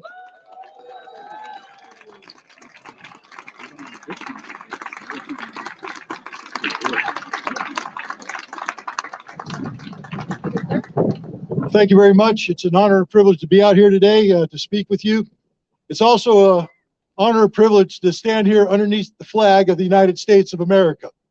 I took an oath to uphold and defend the Constitution of the United States. It's an oath I took seriously, and I know there's many in the audience today who have taken the same oath. And I know there's some people out here who are watching us who have taken the same oath. Thank you for your service. But the important thing about that oath is what it stands for. It doesn't stand for I will defend the President of the United States no matter what. It stands for I will defend the Constitution. I will uphold and defend the Constitution, and the First Amendment of that Constitution is freedom of speech. In June of 1971, lawyers from this building argued a case before the United States Supreme Court. That case was the United States versus the New York Times. The Supreme Court came back with a 6-3 opinion in favor of free speech. What they said at the time is that the First Amendment doesn't allow the government to suppress the press, but the press to suppress the government. That the purpose of free speech is so that the people can hold their government accountable for the crimes and the misdeeds they do, that the government can never hide behind a shroud of secrecy and cite secrecy as a defense against, or as a way of suppressing free speech. It was a very important decision. One that if journalists today were a half of what they were 50 years ago, they'd be here in overwhelming numbers supporting this very cause. 1 month after the Supreme Court passed or voted 6-3 for this opinion, a child was born. His name was Julian Assange. 1971. Here we are today talking about free speech, and we're talking about Julian Assange in the same breath. Because, ladies and gentlemen, he is the face of free speech. He is that which defines the struggle we should all be united in. Standing up for our right to say what we want, when we want, to whom we want. Now, unfortunately, Julian Assange may be extradited to our country. I hope it doesn't come to that. But if he does, I demand that the U.S. courts pay attention to the words written in the opinion of United States versus the New York Times, where the Supreme Court chided the lower courts and said, you should never have even heard oral arguments on this. That you can never allow the government to use secrecy as an excuse to suppress free speech. What has Julian Assange given us? Julian Assange has done nothing more than that which we demand of everybody who claims to be a journalist. That is, to find the facts, report the facts, and turn them over to the people so they can judge the facts and hold people accountable for the facts. He's exposed war crimes. He's exposed the lies of the U.S. government. And again, I didn't take an oath to serve the U.S. government. I took an oath to defend the Constitution, embarrass the U.S. government when it needs to be embarrassed. hold our elected representatives accountable for what they do in our name. It's a shame, but I'm proud of it, that a foreigner has to serve as a better example of defending American values than many American journalists. Now we gather here under this flag. This flag is supposed to stand for something. I wore this flag proudly on my shoulder when I served in the Marine Corps. But this flag stands for the defense of truth. And I'm telling you right now, Department of Justice, if you dare hold Julian accountable for a violation of the law that did not occur, take this flag down and hoist the Jolly Roger. Because piracy in American democracy has taken place. Thank you very much.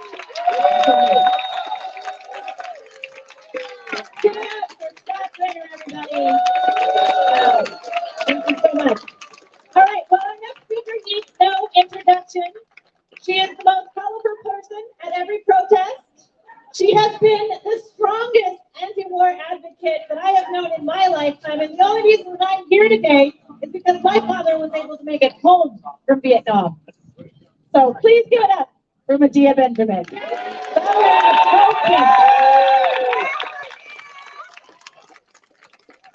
Well, it's a little bit cold out here, but it warms my heart to see all of you, because I've been to so many Julian Assange protests, and in a lot of them, there's just like 20 of us, right? So it's really great. And I don't know, raise your hand if you saw any of the footage that came out from London today. Wasn't that amazing? Amazing. There were so many people. It was so beautiful. So you organizers are extraordinary, because you're bringing together people who normally don't come together. I see people I don't know, and that's really nice. And I also feel like all of these speakers have been so fabulous and brought in so many of the different issues that bring us out here today. And one issue is how many times we are lied to by our own government, over and over and over again. We're lied to for 20 damn years every day about the war in Afghanistan and how victory was around the corner. We were lied to every day for 20 years about the war in Iraq, what the U.S. was doing there, how well we were received by the Iraqis when the statue of Saddam Hussein came down. We were lied to about the invasion of Libya. We were lied to about the U.S. role in Syria. We were lied to about the U.S. role in the coup in Ukraine and what the U.S. is doing right now to try to keep that war going. We are constantly lied to by our government. And that is why truth is so essential to us. The truth. What does that say? No. Free Julian Assange, right? That is why the work of WikiLeaks and Julian Assange was so critical when we were trying to learn what the hell it was that our government was doing. And one of the only ways we could find out was reading what WikiLeaks gave to us, those truths, so that we could do our job, like Ty was trying to do right there, which is to get up and protest, get up and shout, get up and say no to the warmongers who run our country, whether they're Democrats or Republicans. They're both war parties, and we sure are seeing it today. Yeah. So I just want to say thank you to the organizers, thank you for everyone here, and thank you to Julian Assange, and that we will keep working and keep fighting and keep building until Julian Assange is here with us as a free man. Thank you. Everybody give it up for Medea Benjamin. I love somebody who calls out a warmonger to their face, and she's known for that, so I love her. Okay, Coming up next is somebody I hold dear in my heart, Randy Credico. Randy is a comedian, a radio host. He's the former director of the William Moses Kunstler Fund for Racial Justice. As an activist, he almost single-handedly saw the harsh Rockefeller drug laws dismantled and brought national attention to Tollia, Texas, the site of one of the worst miscarriages of justice in history. And thanks to his radio show, which just celebrated its 5-year anniversary in April, Live on the Fly, Assange Countdown to Free, and the entire world has been given a comprehensive record on what is hailed as the political trial of the century. He's dedicated 175 shows in 6 years to Julian Assange. He's absolutely tireless. He's also, there's a billboard truck right there. Randy has been in the streets of DC for the past 2 months, every single day, with the billboard trucks. He is my friend. He is amazing. He is Randy Credico. Thank you. How about a big hand of applause for Misty and her crew for this wonderful gathering today. It really is nice. This is the biggest one. Chuck and I were here last August out front, and there were only 3 people there. We said, August is a good time to do this, 3 days in a row. So we started the billboard truck August 8th. We've been doing it for 60 days. There are 2 of them out there now. Once in a while, you can turn to the left, and you will see these billboard trucks. And what I've learned, by the way, I am Randy, and I'm an alcoholic. Oh, that's the wrong meeting. That's later on. At 6 o'clock meeting, right. Over there. I'll be there. All right. DuPont Plaza. All right. We've been here for the last 2 months, and we're going to be going on for at least another month and a half, courtesy of Ben Cohen, who has just helped finance us going forward. And what I've learned, I was just talking to Chris Hedges, is that we've been on the streets, we've been talking to people for the last 2 months, is that this is going to be a very tough road to hoe going forward, because there's a lot of apathy and a lot of antipathy towards Julian Assange here in DC. So it's going to be difficult. We're up against a mammoth force out there. It is going to, we got to continue being out there every single day. This is so important.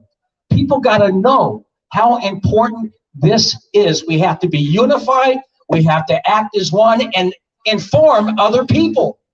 We got to inform other people. Bill Kunstler said May 10th, 1970, after the slaughter at Kent State, he said the biggest problem, the biggest mistake that the German people made was they just didn't understand the threat of the boots until the boots were at the front door. So we've got to know that this right here, this case here of Julian Assange, if he goes, what goes next?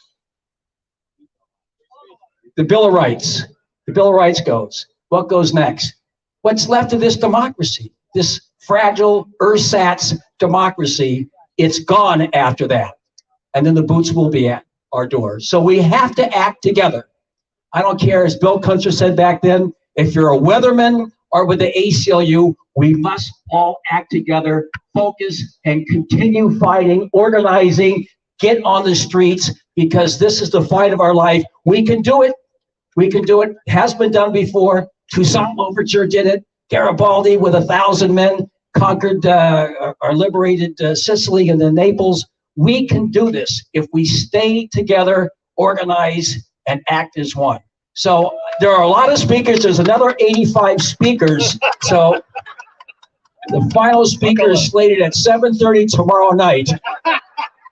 So don't miss it. No, we got some great speakers left. I want to thank you once again, the local people came down from New York for all of the work. Let's just keep moving forward. Thank you. Let's give it up for Randy Credico, everybody. Woo! All right, get crazy with that podium here. Okay, our next speaker needs also no introduction. He is the co-founder of your favorite ice cream, Ben and Terry, president of the People Power Initiative, which helps run the National Assange Defense Campaign in partnership with the Courage Foundation. Everybody, let's give it a warm 2-scoop welcome for Mr. Ben Cohen.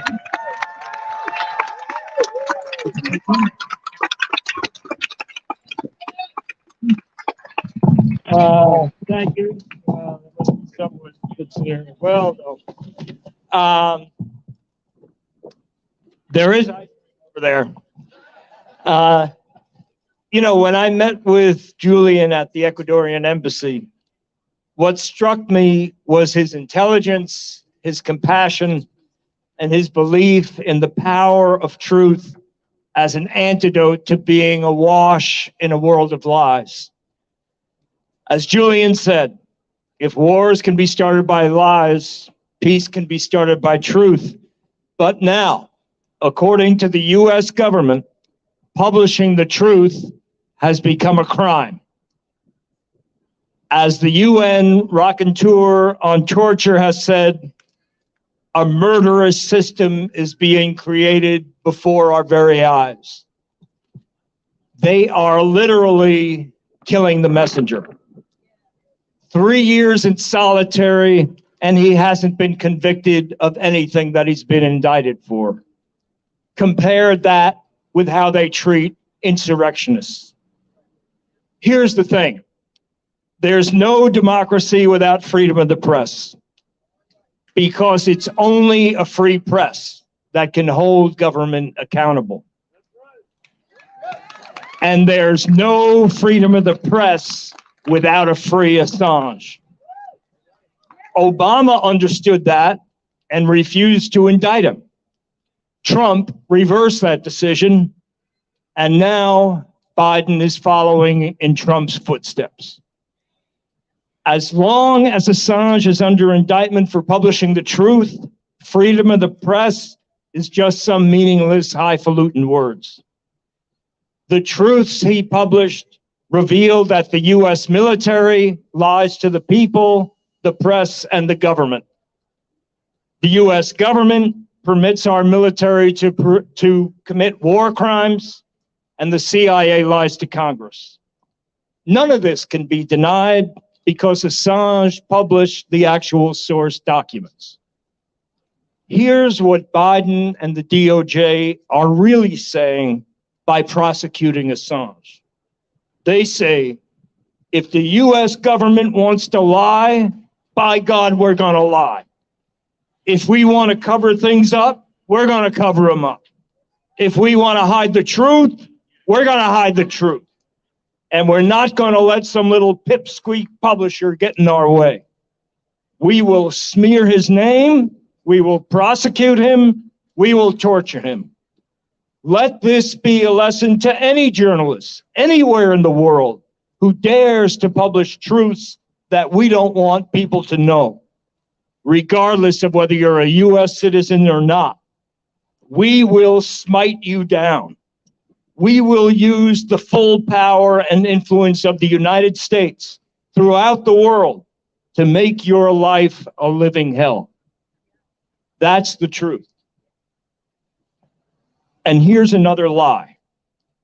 Speaking on the occasion of World Press Freedom Day, President Biden proclaimed at least 360 people worldwide are currently imprisoned for their work in journalism.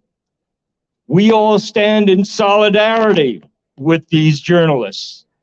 For as Thomas Jefferson wrote in 1786, our liberty depends on the freedom of the press, and that cannot be limited without being lost. Biden failed to mention that one of those imprisoned journalists is Julian Assange. Let's get out there, drop the charges, free Julian. Thank you, sir. Everybody give it up for Ben Cohen. Hey, since he's right there, we already talked about the billboard truck with Randy, who's done an amazing job. James is in the truck right there. James is a small business owner here in DC. He runs DC billboard, mobile billboards. Give it up for James. We work with him every time we come to DC, and he is fantastic. So shout out to James. And he's been stuck with Randy for 2 months. I mean, really.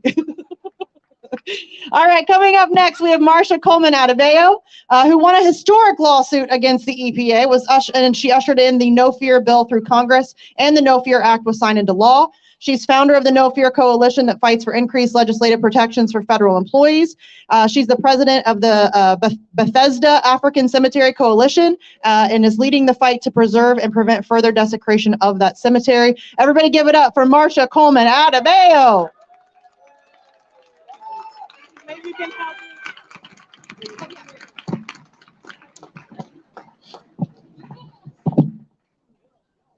Yes, definitely. Power to the people. Power to the people. I bring you greetings from the Bethesda African Cemetery Coalition. On Thursday, just as FYI, we were actually at the Maryland Court of Special Appeals to stop the Housing Opportunities Commission from selling the bodies of African people to a private developer. The lawsuit that we brought before the court is exposing that Montgomery County was engaged in genocide for over 400 years, and in the last 6 years has actively engaged in deprived acts to destroy human remains and other criminal evidence of the genocide. We ask you to please pay attention to this issue. In the next couple of weeks, the Court of Appeal will rule on whether Black bodies can be sold to private or public enterprises without the knowledge of the families or the court. In other words, the court is reconsidering the 1857 Supreme Court decision of Sanford versus Dred Scott. Fundamentally, the court is deciding whether Black people have any rights that whites are bound to respect. But today, I am here as an EPA whistleblower and to stand in solidarity with Julian Assange and other whistleblowers.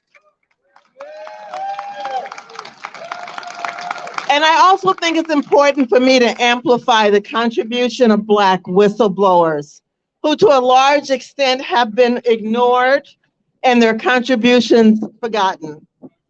As many of you may know, this year marks the 20th anniversary of the No Fear Act. No Fear stands for the Federal Employees Anti-Discrimination and Retaliation Act of 2002. And this law grew out of my lawsuit against the EPA and became the first civil rights and whistleblower law of the 21st century. What a lot of people do not know is how much sacrifice went into the passage of the No Fear Act. It took us about 5 years to pass this whistleblower law, and we also suffered many martyrs in the process.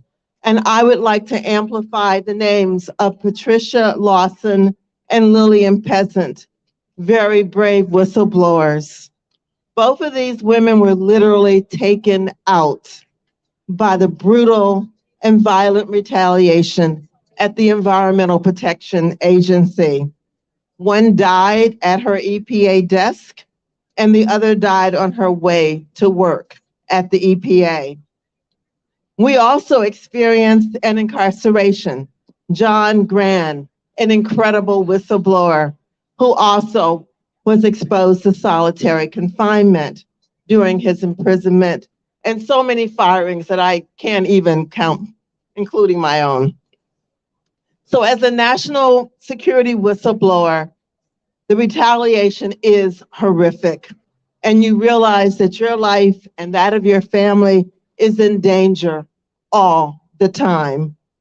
Whistleblowing is not for the faint of heart.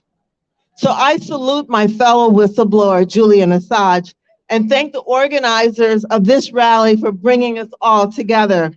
It takes ground troops and militant and consistent public actions to stop the United States government's relentless and violent attacks on this courageous man. But there is no doubt that Julian has been used to create the chilling effect throughout the world a warning against anyone considering blowing the whistle.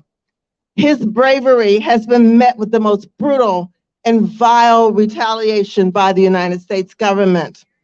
Every whistleblower knows that they could have suffered the same fate. So I'd like to end by quoting my friend and mentor, Noam Chomsky, about Julian Assange.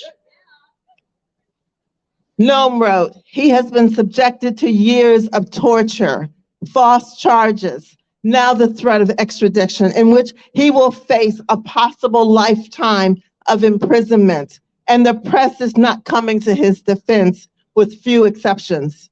It's the voices in the street which can end this tragedy of the Assange torture and prosecution, like everything else. Like the civil rights movement, like the social democratic initiatives in the 1930s, the New Deal measures, like the anti-war movement, like the women's movement, everything is always the same answer. It's the street. It's the street. And it's the activism of individuals coming together, working against often very severe odds, but for a cause that is obligatory. In the current case, necessary for survival. In Assange's case, necessary to save an individual from unspeakable torture for the crime of performing the most honorable work of a journalist.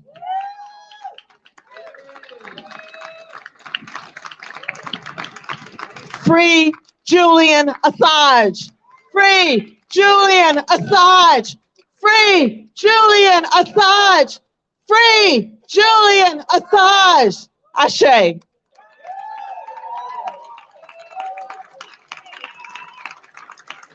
Thank you so much, Martha. As somebody who has been to the EPA many, many, many times, they don't care or listen to us. And we know that our three-letter agencies are corrupt. So thank you so much for your sacrifices. I can't say it enough. Next, I would like to introduce Matthew Ho. He is a disabled Marine combat veteran. In 2009, he resigned his position with the State Department in Afghanistan in protest of the escalation of the war. He is a candidate with the Green Party to represent North Carolina in the U.S. Senate in 2022. Please give a warm welcome to Matthew Ho.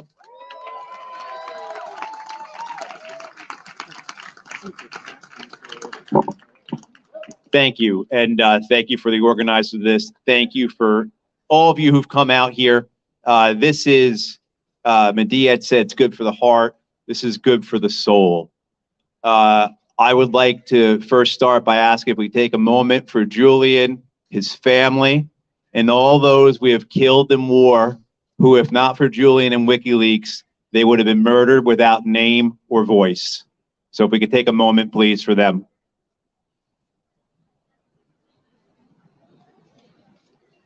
Thank you. The first time I was asked to speak about Julian was when the Apache gunship murder video came out. It was myself and another veteran on television were asked to speak about that. And we sat there, and both of our responses were, my God, what did you think we were doing over there? What Julian and WikiLeaks has done for millions of people who otherwise would have been killed without voice, without name, without dignity. That is why he is in Belmarsh. That is why they want to bring him here. That is why they want to murder him. I have seen mothers with their dead children, their dead sons, their dead daughters, whose cries are in Arabic, Pashto, Dari, English. It doesn't matter. They are the same. They are our brothers and sisters. And without Julian and without WikiLeaks, those people would have had no voice. They would have no names. There would be no dignity for them at all. The murder that this country has committed over and over again in countless cities, in countless villages across the globe has continued for decades. Without Julian, without WikiLeaks, those men and women and their families would have been lost to history. So thank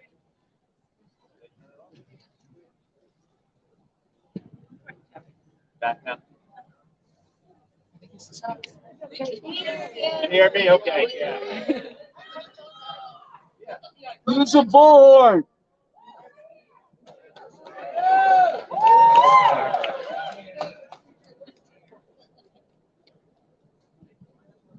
What has occurred to those people in countless countries, unnameable cities and villages, millions who have been devastated, brought down, put into the dirt by the American war machine. Without WikiLeaks, without Julian, they would be unknown. We can never forget them. We will never forget them. We will never let that go, this murder go, without accountability. Just as everyone here today is not letting the prosecution and the persecution of Julian go. I want to thank everyone who is here. Thank everyone for what they're doing. This will not end. And if they dare bring Julian here to the United States, we will meet him and we will meet them and we will set him free. Free Julian Assange.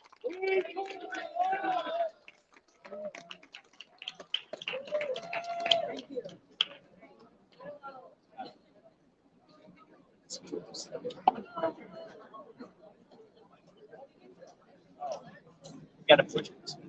But break that. This will be the last of you, Mike. It's probably. Okay. I'm used to a microphone. Okay, so everybody give it up for Matthew Ho. All right. Coming up next is another one of my favorite journalists. He's an author, a journalist, currently the editor-in-chief of the Source of News. He's working really hard on media in terms of covering Julian Assange. The Source of News is like the only outlet who's never said enough. They do an amazing job. And he is also the UN correspondent for the Wall Street Journal, the Boston Globe, the Sunday Times of London. Laura began his professional work as a 19-year-old stringer for the New York Times. And everybody give it up for Mr. Joe Gloria.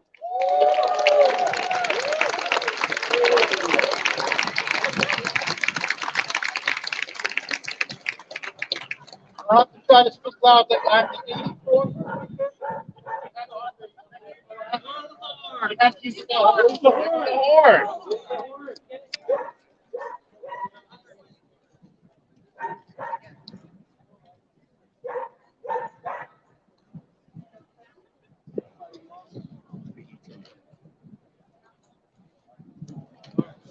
Thank you very much. Is that better? Yeah. That was an amazing scene to see that yellow ribbon going around this building. It's fabulous. Thank everybody. Hey. All the organizers of the people brought the coffee, the Misty, to Raw Media for providing a live stream free, and to these incredibly strong people who've been standing here holding this sign, chucking everybody. Yeah. Okay, I have a very brief letter that I've written to Merrick Garland, rather, the Attorney General of the United States.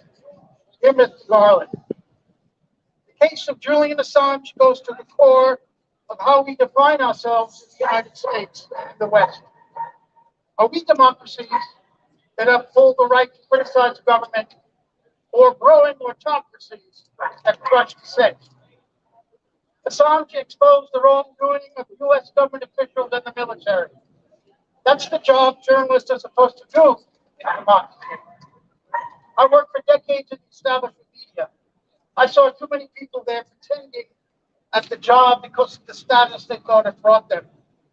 They lived vicariously through the powerful people they covered, ignoring the different kind of power that journalism wields to hold the powerful to account.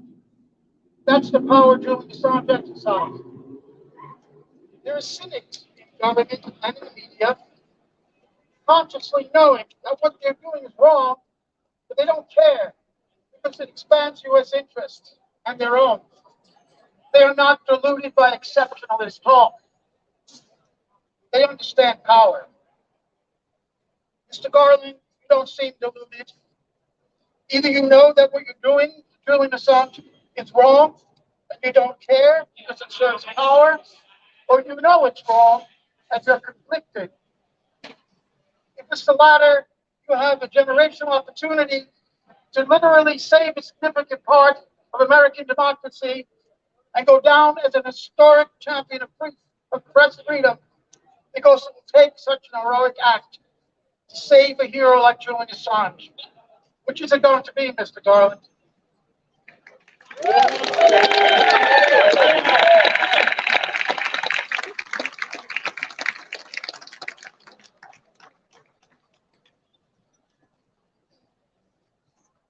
All right, how's everybody doing out there? You know, we are most comfortable with the microphone in our hands and being loud and in the streets. And so I hope all of you that are here today more often, because a few of us is not enough. We need all of us in the streets. Yes. So I would like to introduce our next speaker, John Kiriakou. Former intelligence officer, he has worked as an analyst rights officer with the CIA. After leaving the CIA, he revealed on ABC News that waterboarding, a method of torture, was used in intense surveillance at the U.S. government institute. He was the sixth whistleblower to be indicted by the Obama administration under the Espionage Act, a law meant to punish spies, not whistleblowers. Please give a warm welcome for John Kiriakou.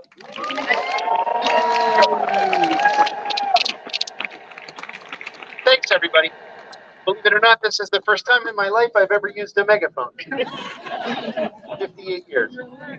So I was on my way over here today, and I was driving, and I thought, okay, I was on my way over here today, and I saw a sign that said, "Talking dog for sale, $20." I was intrigued, so I pulled over and went and knocked on the guy's door. I said, "I saw your sign. You have a talking dog for $20. Can I see it?" He said, "Sure." He takes me in to the house, and there's a dog there. I said, "Hello." The dog says, "Hello." I said, "My God, the dog actually talks." I said, "Well, tell me about yourself." The dog says, "I used to work for the CIA. They would send me into meetings, like with Bin Laden and stuff." I said, "I used to work for the CIA too." I said, "I never came close to Bin Laden. Tell me more." He said, "I would go into these meetings, Bin Laden, Putin, Kim Jong-un, and then I would go back to CIA and I would report what they told me." I said, "That's amazing. I got to buy this dog." And I said to the guy, "I'd like to buy the dog." He says, "Well, it's $20. I said, "Well, why is it so cheap?" And he says, "That dog's a liar. He's never done any of that stuff." But this is a theme, because everybody at the CIA is a liar. Everybody. The CIA told us that there was no torture program. That was a lie. The CIA told us that there was no archipelago of secret prisons all around the world. That was a lie. They told us that there was no international rendition, kidnapping program, where we go overseas and just snatch people off the streets or out of their homes. That was a lie. The CIA tells us today, in 2022, that they cannot even confirm the existence of a drone program. They're lying. Now, Mike Pompeo said on the campaign trail a couple of weeks ago that if and when Julian Assange is extradited to the Eastern District of Virginia, he will receive a fair trial. That's a lie. A fair trial is impossible for a bunch of reasons. Now, what Mike Pompeo didn't talk about is that he actively sought to murder Julian Assange, that he actively sought to kidnap Julian Assange and bring him surreptitiously back to the United States, probably to be killed. He didn't tell us that the CIA bugged the Ecuadorian embassy for audio and video so that they could spy on Julian Assange meeting with his attorneys and use the information against him in the United States. We can't believe anything that they say because they lie about everything. And they're clear about it. Again, Mike Pompeo was happy to go on TV and with a chuckle said, "We lie, we steal, we cheat." Isn't it great to be an American? So it's up to us to be there for Julian Assange. God forbid that he is indeed extradited to the United States. A crowd like this has to be in front of that courthouse in Alexandria, Virginia. We have to be there every day doing our part. Thank you all for coming. I'm so happy to see so many friends and new friends. Hello and welcome to the FBI agents in the crowd today. Maybe you'll learn something from us, but we hope to see you there. Thank you.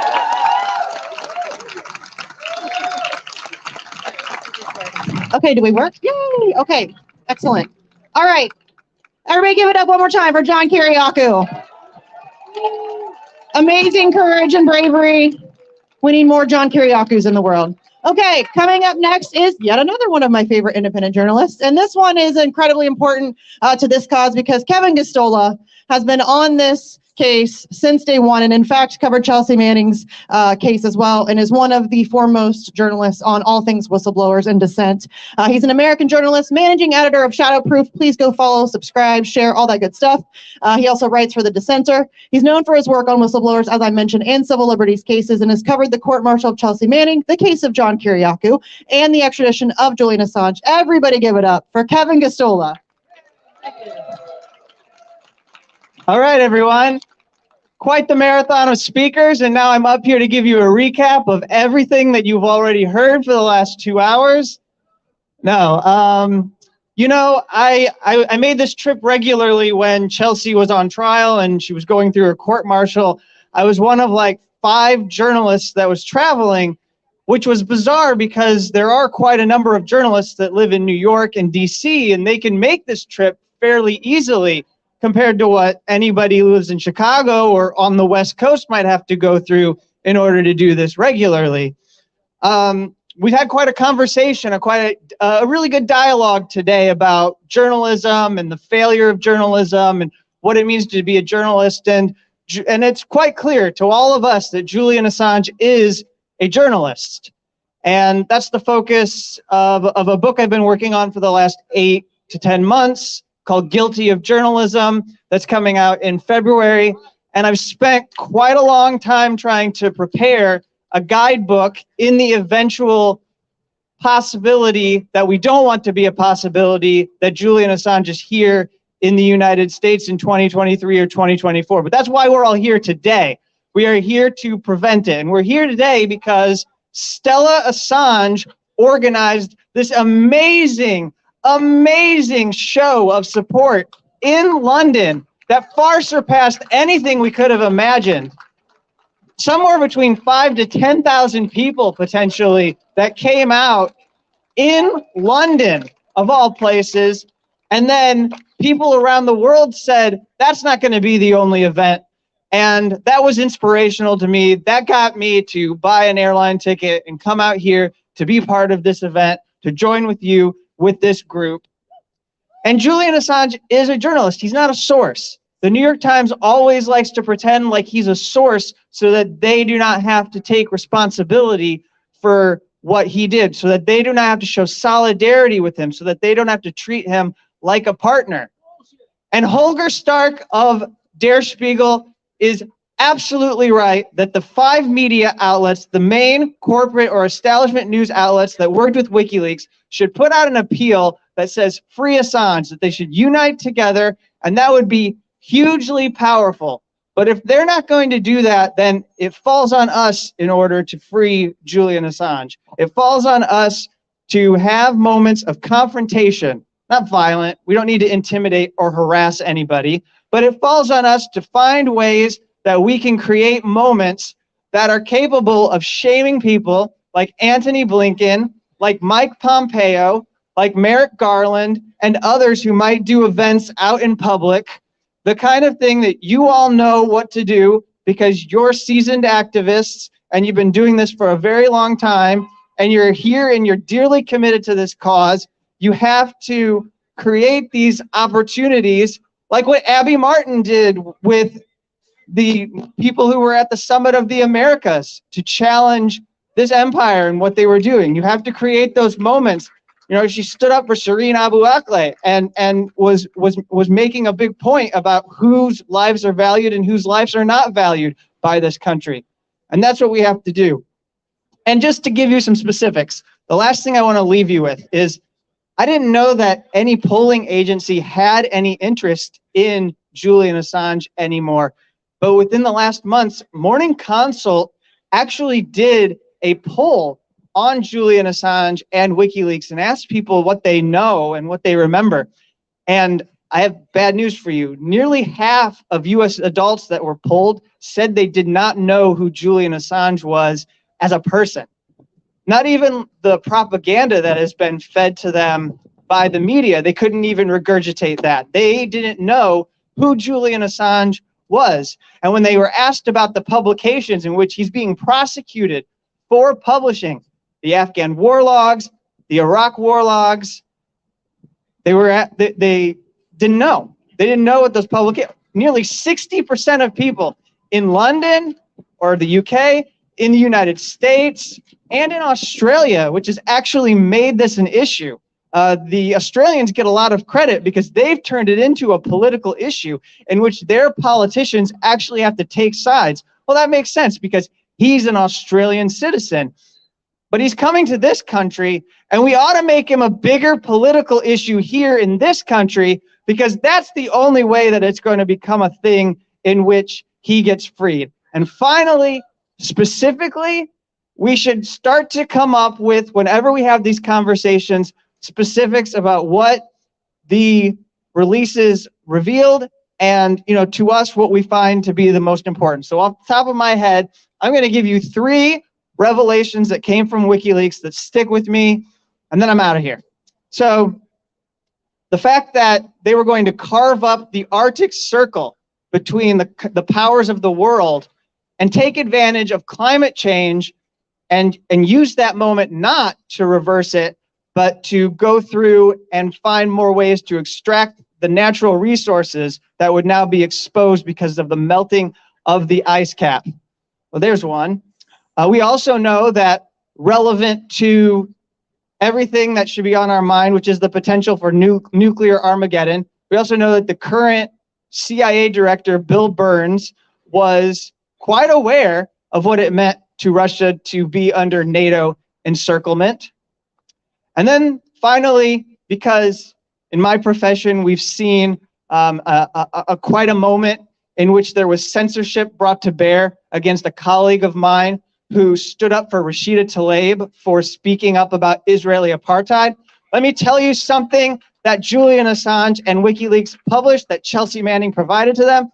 They published a critical cable that said that the US government was well aware that Israel was proud to bring Gaza to the brink of collapse in its economy, and that was the goal. That was the way they were going to keep them incapable of fighting back and having any liberation. So I think it's important that we put specifics to this when we talk about why Julian Assange should be freed. And I also want to thank the organizers for inviting me and having me come out here and join all of you. And it's so great to see everyone. And thank you very much. Thank you so much. Give it up for Kevin Gosztola, everybody. All right, I have a couple housekeeping announcements. First of all, if you would like to get active and find out more information about Julian Assange's case, you can sign up over there at the information table with our New York for Assange representative, Marty. See the hands in the air. Please go sign up. Keep on top of this case because your tax dollars are funding these atrocities across this globe. They are responsible for what is happening to Julian Assange. So please do something about it today. We also are having a little after party. Please welcome to join us over at Busboys and Poets at 4 to 6:30 at 450K. We'd love to have you and get to know all of you a little bit more, especially all of you who are new here or this is your first time, because this is really important solidarity building. And we just want to send our love to everybody around the world, everybody who did anything in social media, everybody who did any letters to the editors, any local action that you have been a part of across the globe. You are doing the right thing and we commend you. So thank you. And next, without further ado, we are going to have our final speaker of the afternoon. That is a Pulitzer Prize winning journalist named Chris Hedges.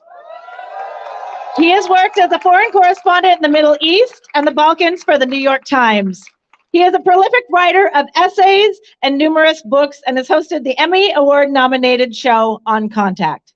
He has taught at New York, Princeton, and Columbia universities, as well as the New Jersey prison system since 2013, which is the most honored work. In Hedges versus Obama, Chris and Noam Chomsky and Daniel Ellsberg sued members of the government after the NDAA, the National Defense Authorization Act. It was signed into law. They won, but it was appealed by Obama and overturned. Most recently, Chris was invited by Julian and Stella Assange to be an official witness at their wedding in Belmarsh Prison. But authorities rejected that plan, claiming his profession as a journalist presented a danger. Give me a break. Please give a really, really warm welcome to Chris Hedges.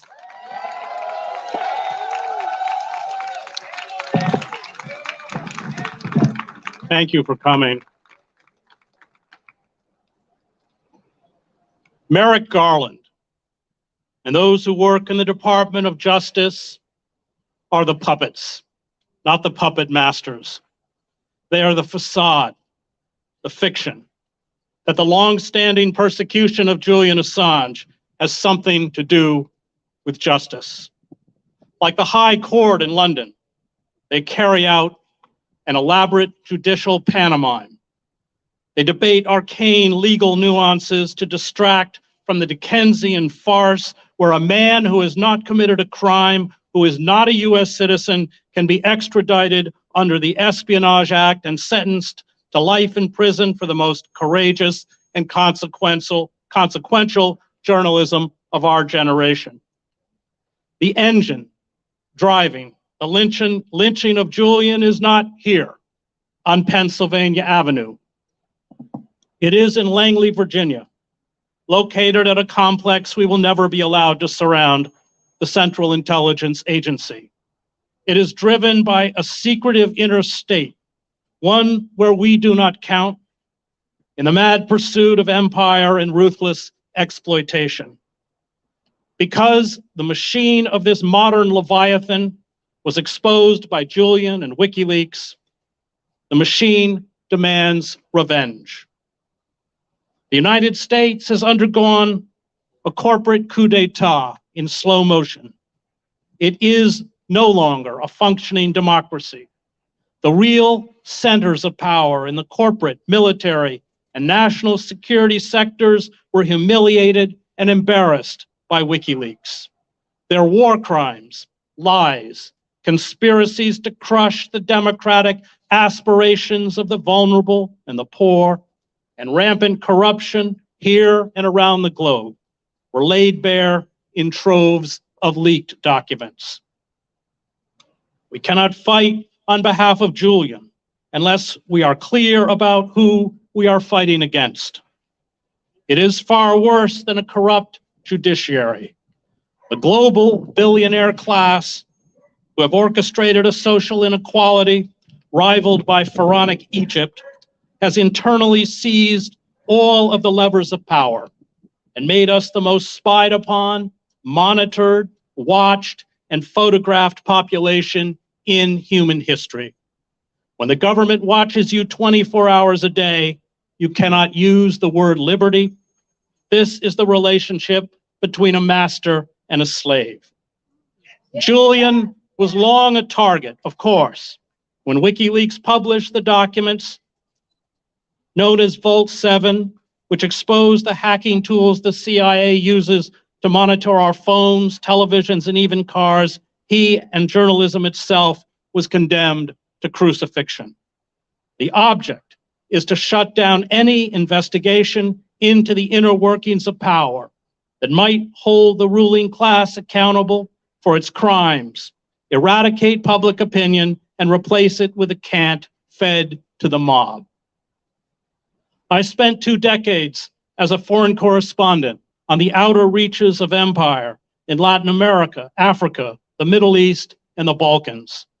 I am acutely aware of the savagery of empire, how the brutal tools of repression are first tested on those Franz Fanon called the wretched of the earth. Wholesale surveillance, torture, coups, black sites, black propaganda, militarized police, militarized drones, assassinations, wars. Once perfected on people of color overseas, these tools migrate back to the homeland. By hollowing out our country from the inside through deindustrialization, austerity, deregulation, wage stagnation, the abolition of unions, massive expenditures on war and intelligence, a refusal to address the climate emergency, and a virtual tax boycott for the richest individuals and corporations. These predators intend to keep us in bondage, victims of a corporate neo-feudalism, and they have perfected their instruments of Orwellian control. The tyranny imposed on others is now imposed on us. From its inception, the CIA carried out assassinations, coups, torture, and illegal spying and abuse, including on that of US citizens. Activities exposed in 1975 by the Church Committee hearings in the Senate and the Pike Committee hearings in the House. All these crimes, especially after the attacks of 9/11, have returned with a vengeance. The CIA is a rogue and unaccountable paramilitary organization with its own armed units and drone program, death squads, and a vast archipelago of global black sites where kidnapped victims are tortured and disappear. The US allocates a secret black budget of $50 billion a year to hide multiple types of clandestine projects carried out by the National Security Agency, the CIA, and other intelligence agencies, usually beyond the scrutiny of Congress. The CIA has a well-oiled apparatus to kidnap, torture, and assassinate targets around the globe, which is why, since it had already set up a system of 24-hour video surveillance of Julian in the Ecuadorian embassy in London, it quite naturally discussed kidnapping and assassinating him. That is its business. Senator Frank Church, after examining the heavily redacted CIA documents released to his committee, defined the CIA's covert activity, and I quote, as a semantic disguise for murder, coercion, blackmail, bribery, the spreading of lies, and consorting with known torturers and international terrorists. All despotisms mask state persecution with sham court proceedings. The show trials and troikas in Stalin's Soviet Union, the raving Nazi judges in fascist Germany, the denunciation rallies in Mao's China. State crime is cloaked in a faux legality, judicial farce. If Julian is extradited and sentenced, and given the Lubyanka-like proclivities of the Eastern District of Virginia, this is a near certainty. It means that those of us who have published classified material, as I did when I worked for the New York Times, will become criminals.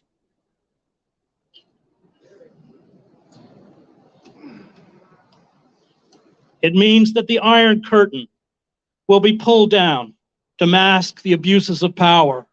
It means that the state, which through special administrative measures, or SAMs, anti-terrorism laws, and the Espionage Act, have created our homegrown version of Stalin's Article 58, can imprison anyone, anywhere in the world, who dares commit the crime of telling the truth. We are here today to fight for Julian. But we are also here to fight against powerful subterranean forces that, in demanding Julian's extradition and life imprisonment, have declared war on journalism. We are here today to fight for Julian, but we are also here to fight for the restoration of the rule of law and democracy.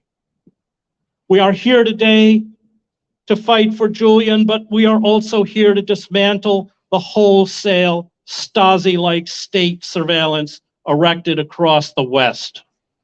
We are here today for Julian. But we are also here to overthrow, and let me repeat that word for the benefit of those in the FBI and Homeland Security who have come here to monitor us, overthrow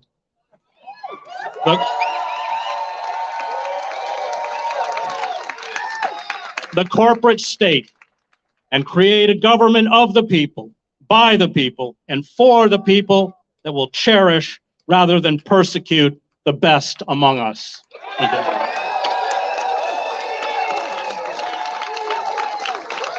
Chris Hedges, everybody. Okay, good news, we're done.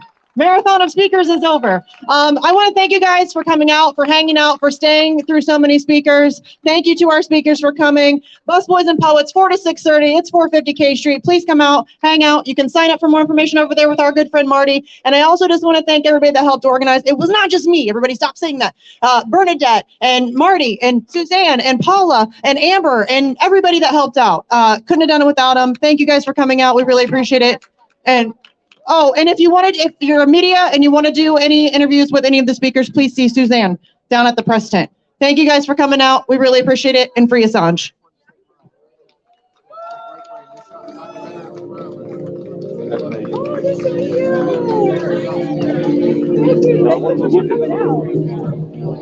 Our cables revealed, for example, this country, the United Kingdom, gave a conspiracy to kill off Press TV, the Iranian state TV station, the Iranian TV station, from being able to broadcast into the United Kingdom. They cut off the satellite TV, Sky satellite, so the death penalty, effectively for a national. What does that mean? Well, it means that the Iranian government can't get its view. Iran is surrounded by 45 military. Yes, I didn't even know. We're here with Sabby Sabs, beautiful, free Julian Assange. Sabby Sabs is an independent journalist. Sabby Sabs gives you dissenting points of view. I like to try to do the same thing. An attack on Julian Assange is an attack on all journalists, particularly dissenting journalists who do not parrot whatever is coming out of the state, whatever is coming out of the military, whatever is coming out of the police. We don't parrot. We say the truth, and a threat to Julian Assange is a threat to all of us and all journalists. Appreciate you. Good to see you. All right, we're going to try to correctly. Rest area, Very so little chance. I'll be right back. I don't know where Eric's so terrified about being invaded. Now, I want to draw this back to something that is personal to us, personal to before you go, I want to get a couple words from you on video. the internet has All I ask is why are we out here? by revealing at least since the beginning of the picture. It has become the #1 antidote to TV. Democracies are always like Iraq was resolved by Vietnam was resolved another lie. It's not just lies by intelligence, it's lies by the big media machine. What is in the big media machine? Very they get too comfortable, too close to the table of power, the very table they are meant to be reporting on the precinct, getting into the program.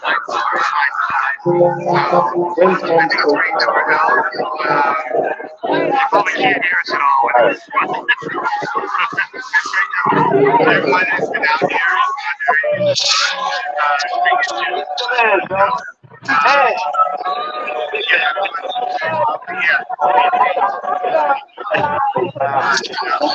Your bank cast me out. I thought you were awesome. It's like, boy, you still doing that to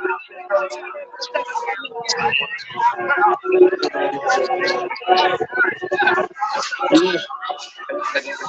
Took a little break to run a bag for his reckless. Just a half a meal and still dressed like a trap nigga.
All right. Sabby's going to do some interviews. Tangle there. Tangle that. Got wires. Watching the Ben and Jerry's guy go off on a bicycle is kind of entertaining. And then Medea. This thing's not even plugged in. She's worrying about these.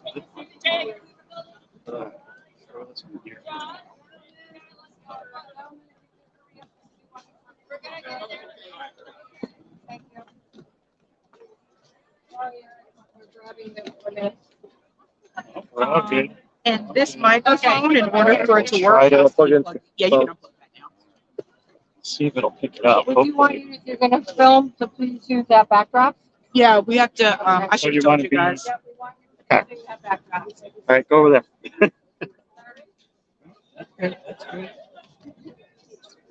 Sorry, I got caught back there for a second. No. And then you guys can be seated if they want, or.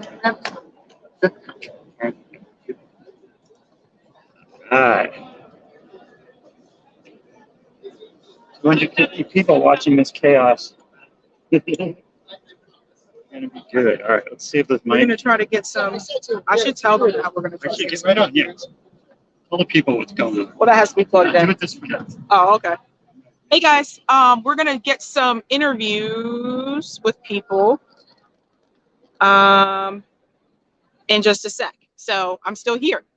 So that's what's happening. Who have we seen? We've seen Frank Analysis is here. You guys just saw Feeney, Chuck Modi. I'm trying to think who else we run into. Colin from Independent News Network is here. There's a lot of people streaming it right now. And then who else did we run into? There's been a lot of people. There's been a lot of people. So where, how are they doing this? Did they say? Eric? I think I'll let her do it. Anywho, lots of cool people. And Eric can show you guys the crowd like over there, but yeah, I am really short. I'm either really short or this is just, nope, I'm just short. Something I was going to tell you guys. Was that available online? Like Yeah. video? Yeah, this is live. Oh, I was asking if it would be online. Yeah. I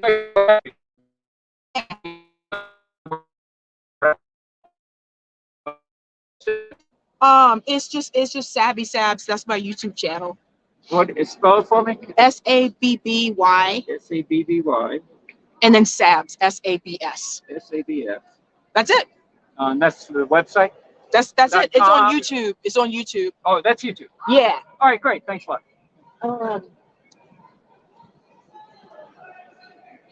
Oh, I was going to show you guys something.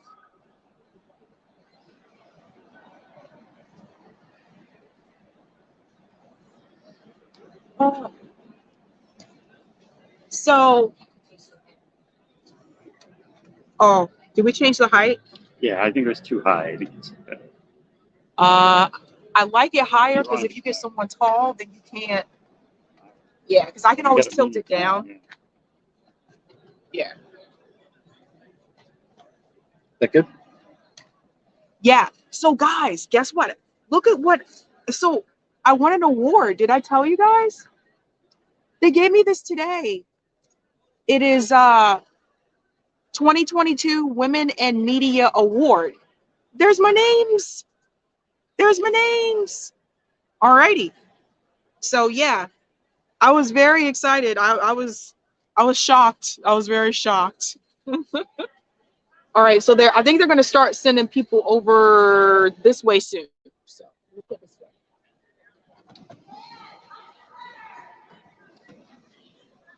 I think people are coming this way. And then yeah. So we can probably try to get. Here's a mess. Oh, they are? Are they doing a picture? Huh? Oh, I need a phone that we can take. Can you come with me, Greg? Can you stay?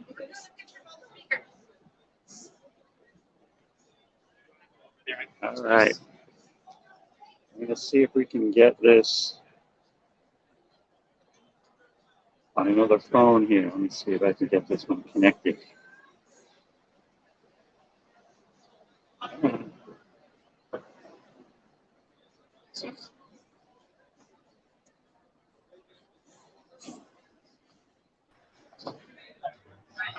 Try that.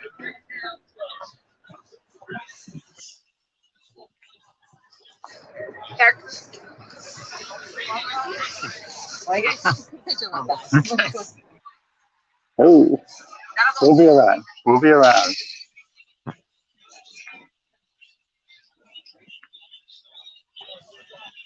Come on.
All right, what's going on?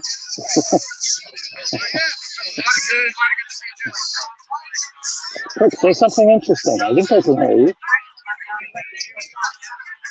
I think so. What? I think we're okay for the moment.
Well, I learned a ton about Kenya yesterday. Yep. I really didn't know that. I really don't know anything about Africa, to be honest. I mean, and I really don't, in terms of, so.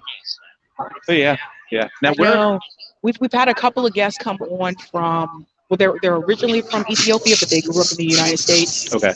And they were talking to Eric. They were talking about. Hello. Can you guys hear me? You can't hear me? Okay, cool. Great. Okay, cool. All right, guys. I am here with Matthew Ho. Matthew, say hello. Hi, it's nice to join you. All right, Matthew, I know you're running as a third-party candidate in North Carolina. What has your experience been like with that so far, and why did you decide to come out today? I am the Green Party candidate for U.S. Senate in North Carolina. It has been, as people would have said, it's like swimming uphill.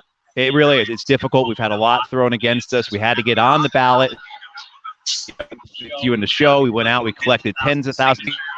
A great deal of enthusiasm for another political option, for political change, but also too for independent politics. And then we were met by the full weight of the Democratic Party opposing us. We spent months this summer in federal court and in state court in order to get on the ballot. We won, and now we're in the last month and we're campaigning.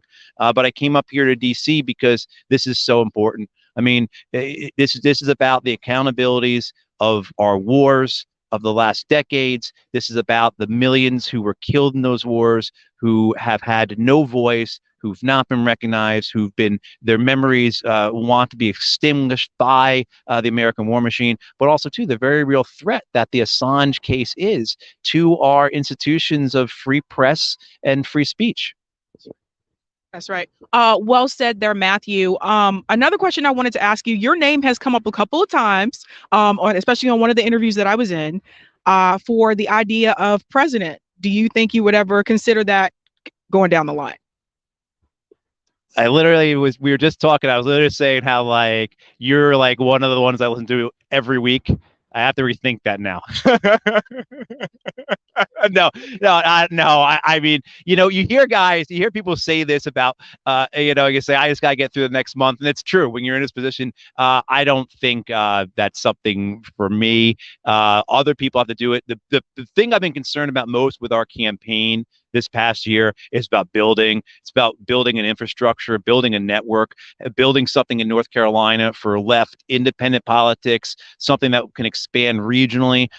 So I'm not so much concerned about how we're going to do on November 8th as much as how much experience have we gotten our people, like how many future campaign managers have we gotten experience for, how many future treasurers have we gotten experience for, how many future media people. We'll get more candidates, but we need that base, we need that infrastructure, because we really need this electoral political part of the left movement.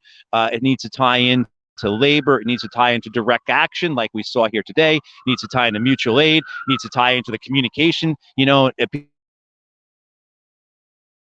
things. And so we need to continue to build political or electoral aspect of the left.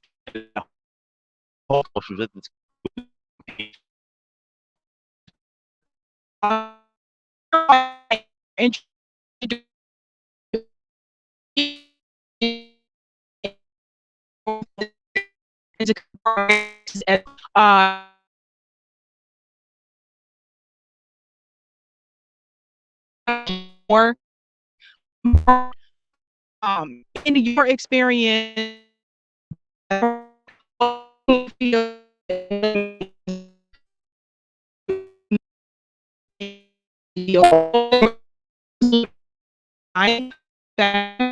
if there was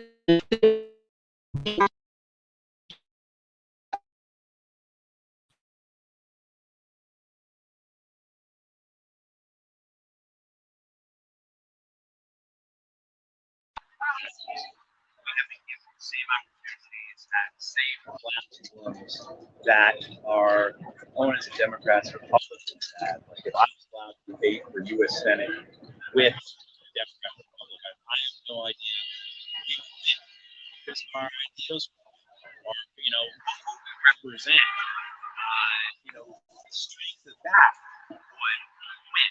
That's one of the challenges you face. We were rather than being in the debates, Libertarian and I last night were given the ability to be in a pre-debate interview. When you go and check the website today, those interviews aren't available. So you're continuing to be paid lip service. You're thrown crumbs. I mean, it's really quite it's quite atrocious in a lot of ways how the established interests work together. This really is an edifice that we're up against. It really is a Leviathan that we're up against. And you continue to see that. And what propels that is the money. I mean, I would say that's the biggest challenge we have right now, practically on the left for independent politics. Is the money aspect of it, is to whether it's the money you need to make sure that, in my case in North Carolina, 7.3 million people know who I am. If the first time someone sees your name is when they're marking up the ballot, they're not going to work. They're not going to vote for you. So how do you get your name out there? How do you let people know who you are, as well as that you're an option, what you represent, who you represent, but then all the other aspects about money. You're talking about running a campaign for a year and a half. You have to pay your people. You have to pay your people. People can't, there's all kinds of things that are obstacles, but, we're working on that. I think we're going to find better ways to deal with that, to take care of that in the future. But it's something, I'm excited for where the left is going politically. I think so many people are behind us. And I think what you need to do, or I shouldn't say behind us, I think we're behind. It's the other way around. We're behind so many people. And I think, we connect the politics to the labor, to the direct action, to the movement building, to the communications piece, to the mutual aid. And I think that is something that allows us to accomplish those things that we need so desperately. Well said. And one more thing I want to mention is you mentioned the money aspect, which I think is really important. A lot of times people point to someone like Ross Perot and they said, well, Ross Perot was able to get 18% of the vote as a third party candidate. But what people don't realize or may not realize is that Ross Perot was a billionaire. So when you have the money, it's a lot easier to get your name out there like that. Oh, absolutely. The money. Look, in North Carolina, the U.S. Senate race in North Carolina in 2020, they spent $300 million on that race. I'm not sure what it'll be like this year. You imagine it's going to be about the same. That money purchases loyalty, that purchases allegiance. Anyone who thinks that money doesn't buy the politicians, I don't know what to tell you. I really don't know what to tell you. So, that's what, but, we have to look at this asymmetrically. We can't just run headlong into that. Right. We have to. How do we fight this asymmetrically? And one of the things I think what we have to our advantage is this. Look at this. I'm talking to a guy with a phone, and this is like we're living the Jetsons right now, in a sense of what our capabilities are with technology to communicate, to inform, to educate, to mobilize, to coordinate. This wasn't something we had 10 years ago. Is barely something we had 5 years ago. So I think where we can go with this, we still don't really even realize that yet. And so I like to say to people that, at times it can look bleak. At times that you feel like there's no hope. Times you can say, well, hope is about, but the idea is that we have to do this. There is no alternative. No one is coming to save us We have to do it ourselves. And so for anyone who despairs about politics, who despairs about electoralism, who looks at, say, the movements over these last decades, Occupy, or say the Black Lives Matter after George Floyd, said, look, we put 25 million people in the street, and what changed? We keep hammering away, keep persevering. We will win. That's right. All right, Matthew Ho, Green Party candidate. Thanks so much, Matthew. Thank you, and thank you for what you're doing. All right, guys. That one went out, didn't it? I thought so. I was like, it turned around. How are we doing live streaming wise? What time do we have? I do want to make sure I'm aware of the time. Oh, 3:19. Okay. I'm with RBN, Revolutionary Blackout Network. Revolutionary Blackout Network. Yeah. Oh, cool. Oh, great. Nice to meet you, Sabrina. Oh, my pen. Oh, sorry. Oh, I have a habit of doing that too. Let's see. Okay. Absolutely, yeah. There's another Green Party candidate too, Delilah Barrios. She's running for governor of Texas. They're actually using some of my footage for like clips for her too, for her campaign. Yeah. Do you have a card? I do not. I know. I need to get a card. Like so many people asked me today. I was like, I don't.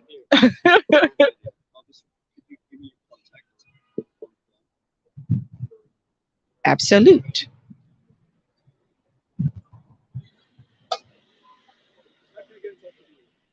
Yeah, so you can email me at Sabrina Salvati at sabbysabs.com, or you can just follow me on Twitter at sabbysabs2, the number 2, and follow me. I'll follow you back, and then just DM me the info. I do grant you permission to use that. All right.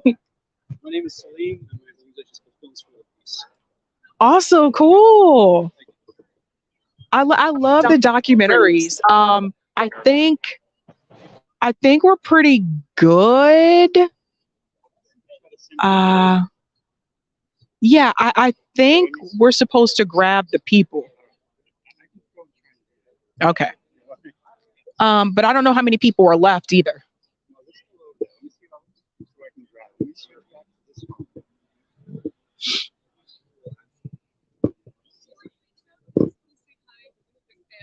Hey! I'm in DC. I'm from North Dakota. I just showed up randomly, and I heard this was going on, and I wanted to support Julie Assange. Oh, but, wow. Yeah, my brother and I watch you, and we're totally. I'm sorry, guys. Yeah. So I was just gonna say, what do you think an African American should do? My brother and I Minnesota last year, and so it's really important journalists is to us, especially since we saw our own journalists brutally arrested during Line 3 and Standing Rock. So that is awesome. Yeah, thank you so much. Thank you for coming out. Bovard you or anything? I don't even know what's going on. But you're from I'm from North Dakota? Yep. I'm just in town with my cousin for the weekend, and I heard this was going on, and I had to come support Julie. That is awesome. Yeah, I'm a hardcore water protector, and I've been arrested a lot. Last year, I was arrested at the DOI last October when we occupied that. Mhm. And that day, they took down our cameraman. And our cameraman's been arrested before in Minnesota fighting Line 3 in May, and they kneeled on his neck and they sprained it, so he was in a neck brace. And so when we came to DC in October for Indigenous people in Spotsylvania, we noticed that it was the same. Oh, I'm sorry. Thanks. We noticed that it was the same police that we were coming across in Minnesota. They came down here to DC when we all came. A bunch of water protectors. We came down here from Minnesota for Indigenous Peoples Week last October, and we had all those events and stuff like that. So our cameraman, who was brutally arrested months before that and had his neck sprained, when we were visiting the Department of Interior building and they came to arrest us, they came for our cameraman first, and they took him down and they took his camera, broke his camera, and kneeled on his neck. And they didn't take down any other media in there. So I've seen firsthand how the media and how journalists are attacked, especially when you're on the front lines. And I just really appreciate what you guys do. I really, really do. If it wasn't for y'all, I mean, I probably would still be facing charges if we didn't get all that on camera. I was arrested twice in Minnesota for resisting Line 3. One of those times I was praying on a bridge over the Mississippi River. We were not blocking traffic. We were not stopping construction, but the sheriff decided to arrest us on public nuisance because they know who we are. We've been doing events and rallies in that area. So they arrested us for praying and took us to jail. And our cameraman got that whole thing on camera. And that was very instrumental in getting our charges dropped because we shouldn't have been arrested in the first place. Right. But yeah, I had to come say hi. My brother turned me on to you. We are big fans all the way up in North Dakota and Minnesota. He's in Minnesota, I'm in North Dakota. But yes, thank you so much. And I just had to stop by and say hi and thank you. Really. Thank you so much for coming out. I really appreciate it. Yeah. So much. My brother asked me to ask if we would possibly be able to get on your show to chat. I know he was running for Senate here. And then, of course, all our battle with Line 3, and we still have people facing charges, and then the battle with Line 5, and all that good stuff. Yeah, just email. Email you. Perfect. Yeah. Awesome. I do read the emails. I read the emails. Yeah, he's like, you got to do the shooby-dooby-doo thing. Like, I guess he knows me. If I'm willing to face cops and pipelines and stuff like that, I'll go up and meet someone I appreciate so very much. And the way you report on things too, I really appreciate it. Thank you. Oh, thank you. Yeah. Thanks so much. Thank you. Can I give you a hug? Nice to meet you. I'm sorry. It's a little weird. I know. No, thanks so much. I really appreciate meeting everybody. Right now. Oh, yeah? I'm going to be getting a call here and all about it. But thank you so much again. Thank you. Thank you. Thanks so much. I'll let you go. Sorry. All righty. Hello. I'm gonna go by food. I watch the show all the time. So just wanted to say that's why I came. You did great. Oh, thank you. Thanks so much. I appreciate it. Appreciate all the support. Got John Kiriakou here. Hello. John Kiriakou. Great. How are All you? right. Hi, John. All right, guys. We have John Kiriakou here. Greetings. Why did you decide to come out for the Assange event today? You know, I've never said no to an Assange event. That's how important this kind of thing is to me. Julian Assange is responsible for telling the American people things that they have a right to know about what their government has done in their name. You know, we have a right to know if our government is committing war crimes or crimes against humanity. We have a right to know if our government is spying on us illegally. You know, it's a part of NSA's charter that it's not allowed to collect information on American citizens. And yet that's almost all that it does, is collect information on American citizens. We wouldn't have known that had it not been for Ed Snowden and Julian Assange at WikiLeaks. You know, with the Vault 7 revelations too, which really I think is what triggered the Trump administration. WikiLeaks told us that that the CIA is able to take over our smart TVs and use them as microphones, even when they appear to be off. They told us that the CIA is able to take over control of our cars remotely. For what reason? To make you drive off a bridge or into a tree or off a cliff? Why would they need to do something like that? So, you know, these things that are kept in the shadows, that are clearly crimes, we have a right to know. We own that information as Americans. And we've had to depend on Julian Assange to make sure that we have access to that information. So in my view, his actions have been heroic, not something to prosecute, but something to celebrate.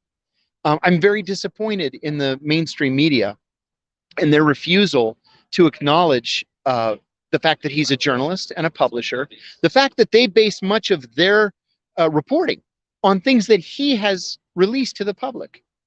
And so, you know, if they're not going to stand up, I feel like I should, and as we all should. And I never say no when they ask me to come to an event like this. Well said. John, did you come? You came to our anti-imperialist summit for RBN? I did. All right. That's right. I thought so. I have trouble saying no. I love these events. They mean a lot to me. You know, one thing, the one nice thing I can say about my ex-wife is when I got arrested, she said, well, on the bright side, you don't have to hide your politics anymore. And she was right. That's true. This is true.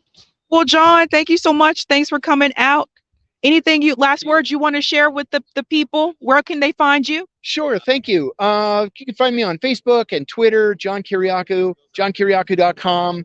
And I would urge you to please pay attention to this Julian Assange situation. It's really coming to a head, and it's something that's important for each and every American. This isn't just some story that's out there in the ether. This impacts every one of us. So please stay focused on it, show your support, and help us with Julian Assange.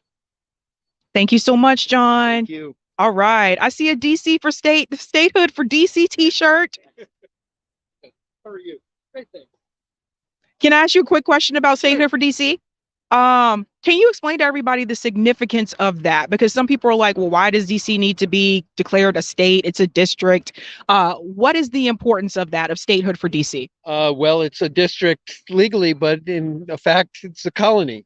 And the U.S. Congress routinely overrides, or at least in the past, they routinely would override actions by our elected mayor and city council. And we are ruled like a colony, like the 13 colonies that declared their independence from Great Britain 250 years ago. So the United States, I believe, is the only country in the world where the capital city is a separate district and is ruled in such a way. And one of the things I like about events such as this rally for Julian Assange is that it brings together people who see that all of our issues are interconnected and that the loss of democracy affects all of us in different ways, but affects all of us, and that we have to stand together as citizens Well every said. way that we can. Well said. Well said. Thank you so much for that. I saw the t-shirt. I had to shout it out. I was like, statehood for DC. I got to do it. I got to do it. Appreciate that. Thank you so much. All right. Kevin, are you available for a quick chat?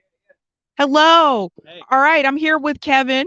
Kevin is a Chicagoan. Did I say that correctly? Yeah, you did. Okay. All right. So Kevin and I are out of towners here who came in for this event. Can you tell everybody why you decided to come for this event and why you feel like Julian Assange is really important for people to pay attention to? I found what Stella, Assange, and all the people in London did to be hugely inspirational, and it moved me to not just sit in Chicago and watch this event over a live stream, but to come here and add my voice to a roster of speakers, very esteemed speakers, including yourself and others like Chris Hedges and John Kiriakou and Ben Cohen, who would get up there and crystallize for everyone what it means right now. I mean, we're in a pivotal moment because there is an appeal that is moving through the UK courts, and there's an opportunity to get behind that, because now for the first time, Julian Assange and his legal team will get an opportunity to argue these wider issues that were not on the table before. And these are issues that people who care about this case have been wanting to be front and center. I had people many times when I covered the US government's appeal during the earlier round, before the extradition was approved, who complained and said, why are we just talking about Julian Assange as somebody who's become mentally ill and unstable? Why are we just talking about Julian Assange as somebody who's sick and is going to die in prison? I don't like that. I want to talk about why we need Julian Assange and why we need journalists like Julian Assange, why we need documents that can show and expose war crimes. I want to talk about press freedom and freedom of expression. I don't want to talk about whether he's going to commit suicide in prison if he comes to the US or not. That's truly dark. And yet that was what those hearings were about, because that was the issue that was on the table, that, you know, an earlier judge had actually ruled that it would be oppressive for health reasons if Assange was extradited to the United States. Now, we can't forget that. And we also should be really upset and irate at the fact that the US State Department with the figurehead of Antony Blinken as Secretary of State, was able to intervene, effectively meddle in the case by submitting a note to the UK Foreign Office that gave these diplomatic assurances that are not worth the paper they're written on. That's what a lot of people say.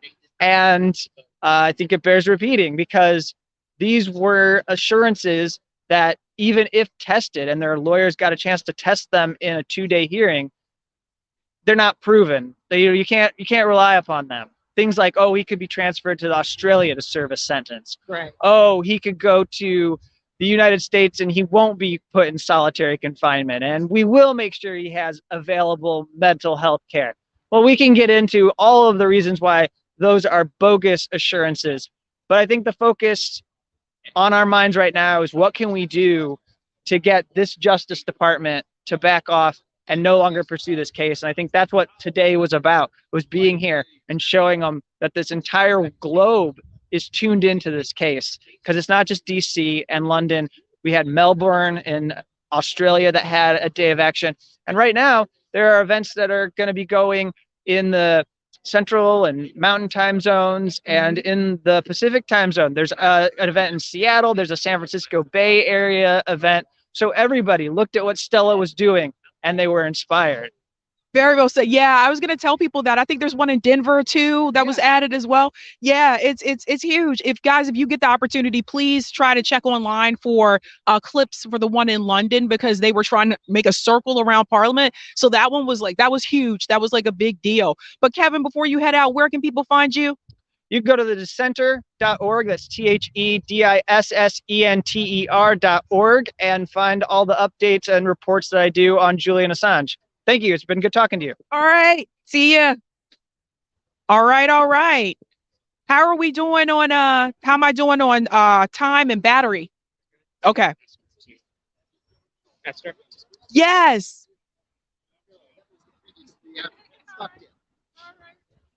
It's just funny they set this up for the press thing, but I think I'm the only one doing the interviews. The press, like me, we were speakers, and we did, like you. Oh, sorry. And you had to remind me how you look at Esther Ibraham. Esther Ibraham. All right, I am here with Esther Ibraham. She came out here also for the Julian Assange event, and she was a speaker here. And I want to ask, why did you decide to come out today? Oh, I came out because, there's almost nothing more important right now than to stand up for Julian Assange. And by standing up for him, we're also standing up for ourselves and our right to get the truth and have correct information, to know what our government is doing. And so in this time when we have billions and billions of dollars going overseas for war, we have more than $1 trillion annually set aside for war in this country. This is almost like a war economy. And Julian Assange is one of the few journalists who was able to tell the truth about what is really happening with our tax dollars, and how so much of our money that could be used to have clean water in Jackson or clean water in Flint, or to make sure our public schools, have equipment to, keep our children safe, whatever.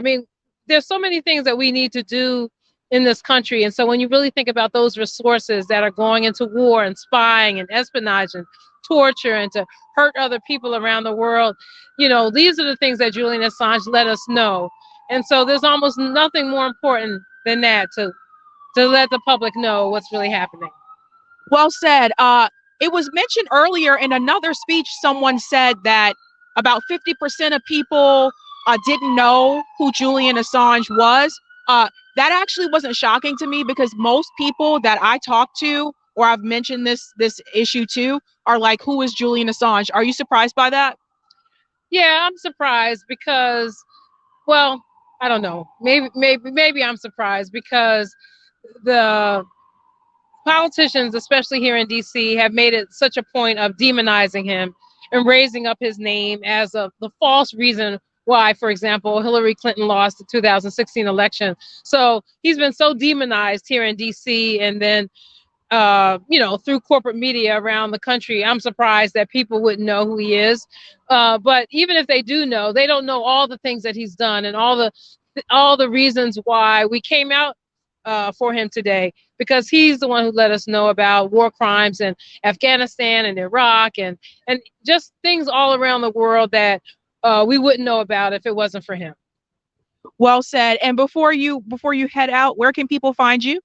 Okay, I produce On the Ground, Voices of Resistance from the nation's capital on Pacifica Radio, and it's on podcast at On the Ground with Esther Ibraham. Awesome. Esther, thank you so much for coming out. Thank you. All right, guys.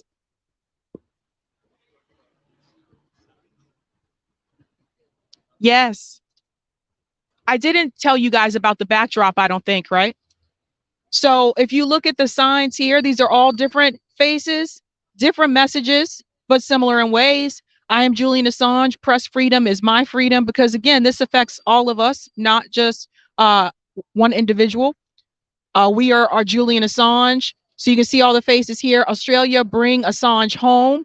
If we come down here, some of these faces you may recognize. I know one in particular right here. That is Glory from MCSC Network. And so the point that they're trying to get across with this is like, this affects everyone. Like, if you care about free speech, this will affect you. If you care about freedom of press, this will affect you, regardless who you are. So everybody should be aware of that. And there's also a QR code here for Assange defense. Take action. Actually, if someone has a phone, I can try it again. Anyway, if you go to Assange defense, you'll probably be able to see this same QR code. So if you want to get involved and you want to help some of the activists and stuff here too, that's something you should look into. I'm probably about to wrap in just a second, because I did have to make sure all interviews were done in front of here, but anything else you could do. And then, yeah, I think so. I do think it's funny though, I'm the only one that decided to do the actual interviews. But yeah, we can go, I guess, say hey to or goodbye to peeps. Oh, you should probably let me do that. Or you got it? Okay. I was about to say it's kind of tricky sometimes. I can't see what's happening. But here I go. Okay. All right. Okay. Oh, Fanny! Bye-bye! All right. She already was on here. Yeah. Want more though. I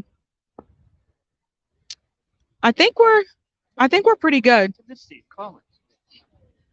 Misty and Colin, yes, I do need to. We'll wrap up with Misty and Colin. See, it's a great event. All right, so we have Colin. Colin, you want to say hello to people? I'm about to wrap up. Hi, everybody. Oh. Hi, everybody. How you guys doing? Hope you're doing well. How do you feel about freedom of speech? Because you're an educator, and there's books that are being banned throughout the country.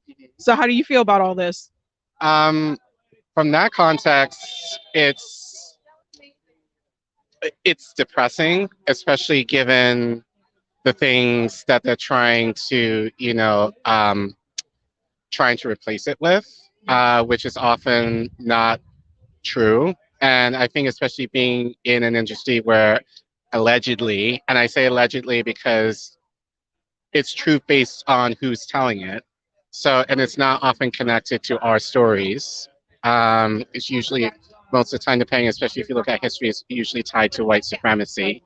But it kind of takes away the idea that our stories are not being represented, as far as in the classroom, which in a larger scope is not being represented in media and then in the global consciousness. And I think it very much connects to what's happening to Assange, is that if the government is doing this to him, then it can and we're beginning to see that it's happening to us as well on a smaller way, but I don't think people are making the connection that you know, what we're seeing in schools is almost kind of linked to what's happening to Assange. So the idea that people do not know what's happening to Assange, I think the fair majority of the people in this country, I think it's very telling, but also at the same time, I think it makes this issue a lot bigger one, just to kind of say, hey, you know, if they're able to do this to a journalist, then they can do that to me as a teacher. And it's happening to teachers already in terms of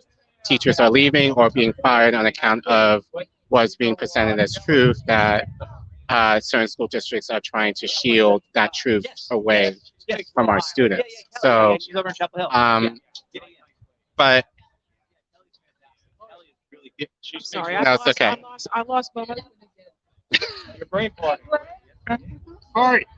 So thank you for the hardest part. Keep going. All right, my backpack too.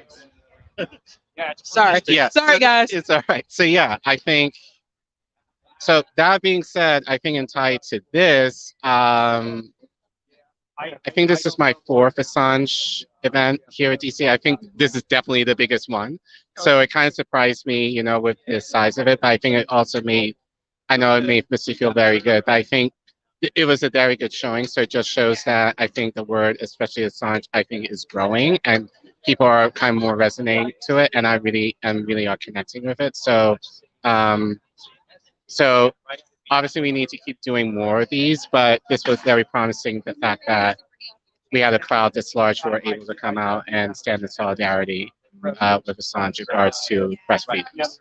Yeah, there was a lot of people here, especially like I loved like the yellow ribbon when we all wrapped around and walked around. I thought that was great. But no, you're right. It does mean that more people, it's growing and more people are I think learning. even in London, I think they're saying between 5,000 to 10,000 people were at Parliament today, which I'm honestly, again, it shouldn't be surprising, but it is, just given how much, you know, corporate media is always kind of downplays issues like these. So the idea that many people in London were able to come and represent it, but I think that also shows in a lot of ways the power of independent media and how much pull that we do have in terms of getting the word out and kind of sharing that truth for people to respond to it. So, I mean, obviously Missy organized this and we're very proud of her, but I think she's been very consistent in talking about Assange, which I think is what is needed, like that consistency.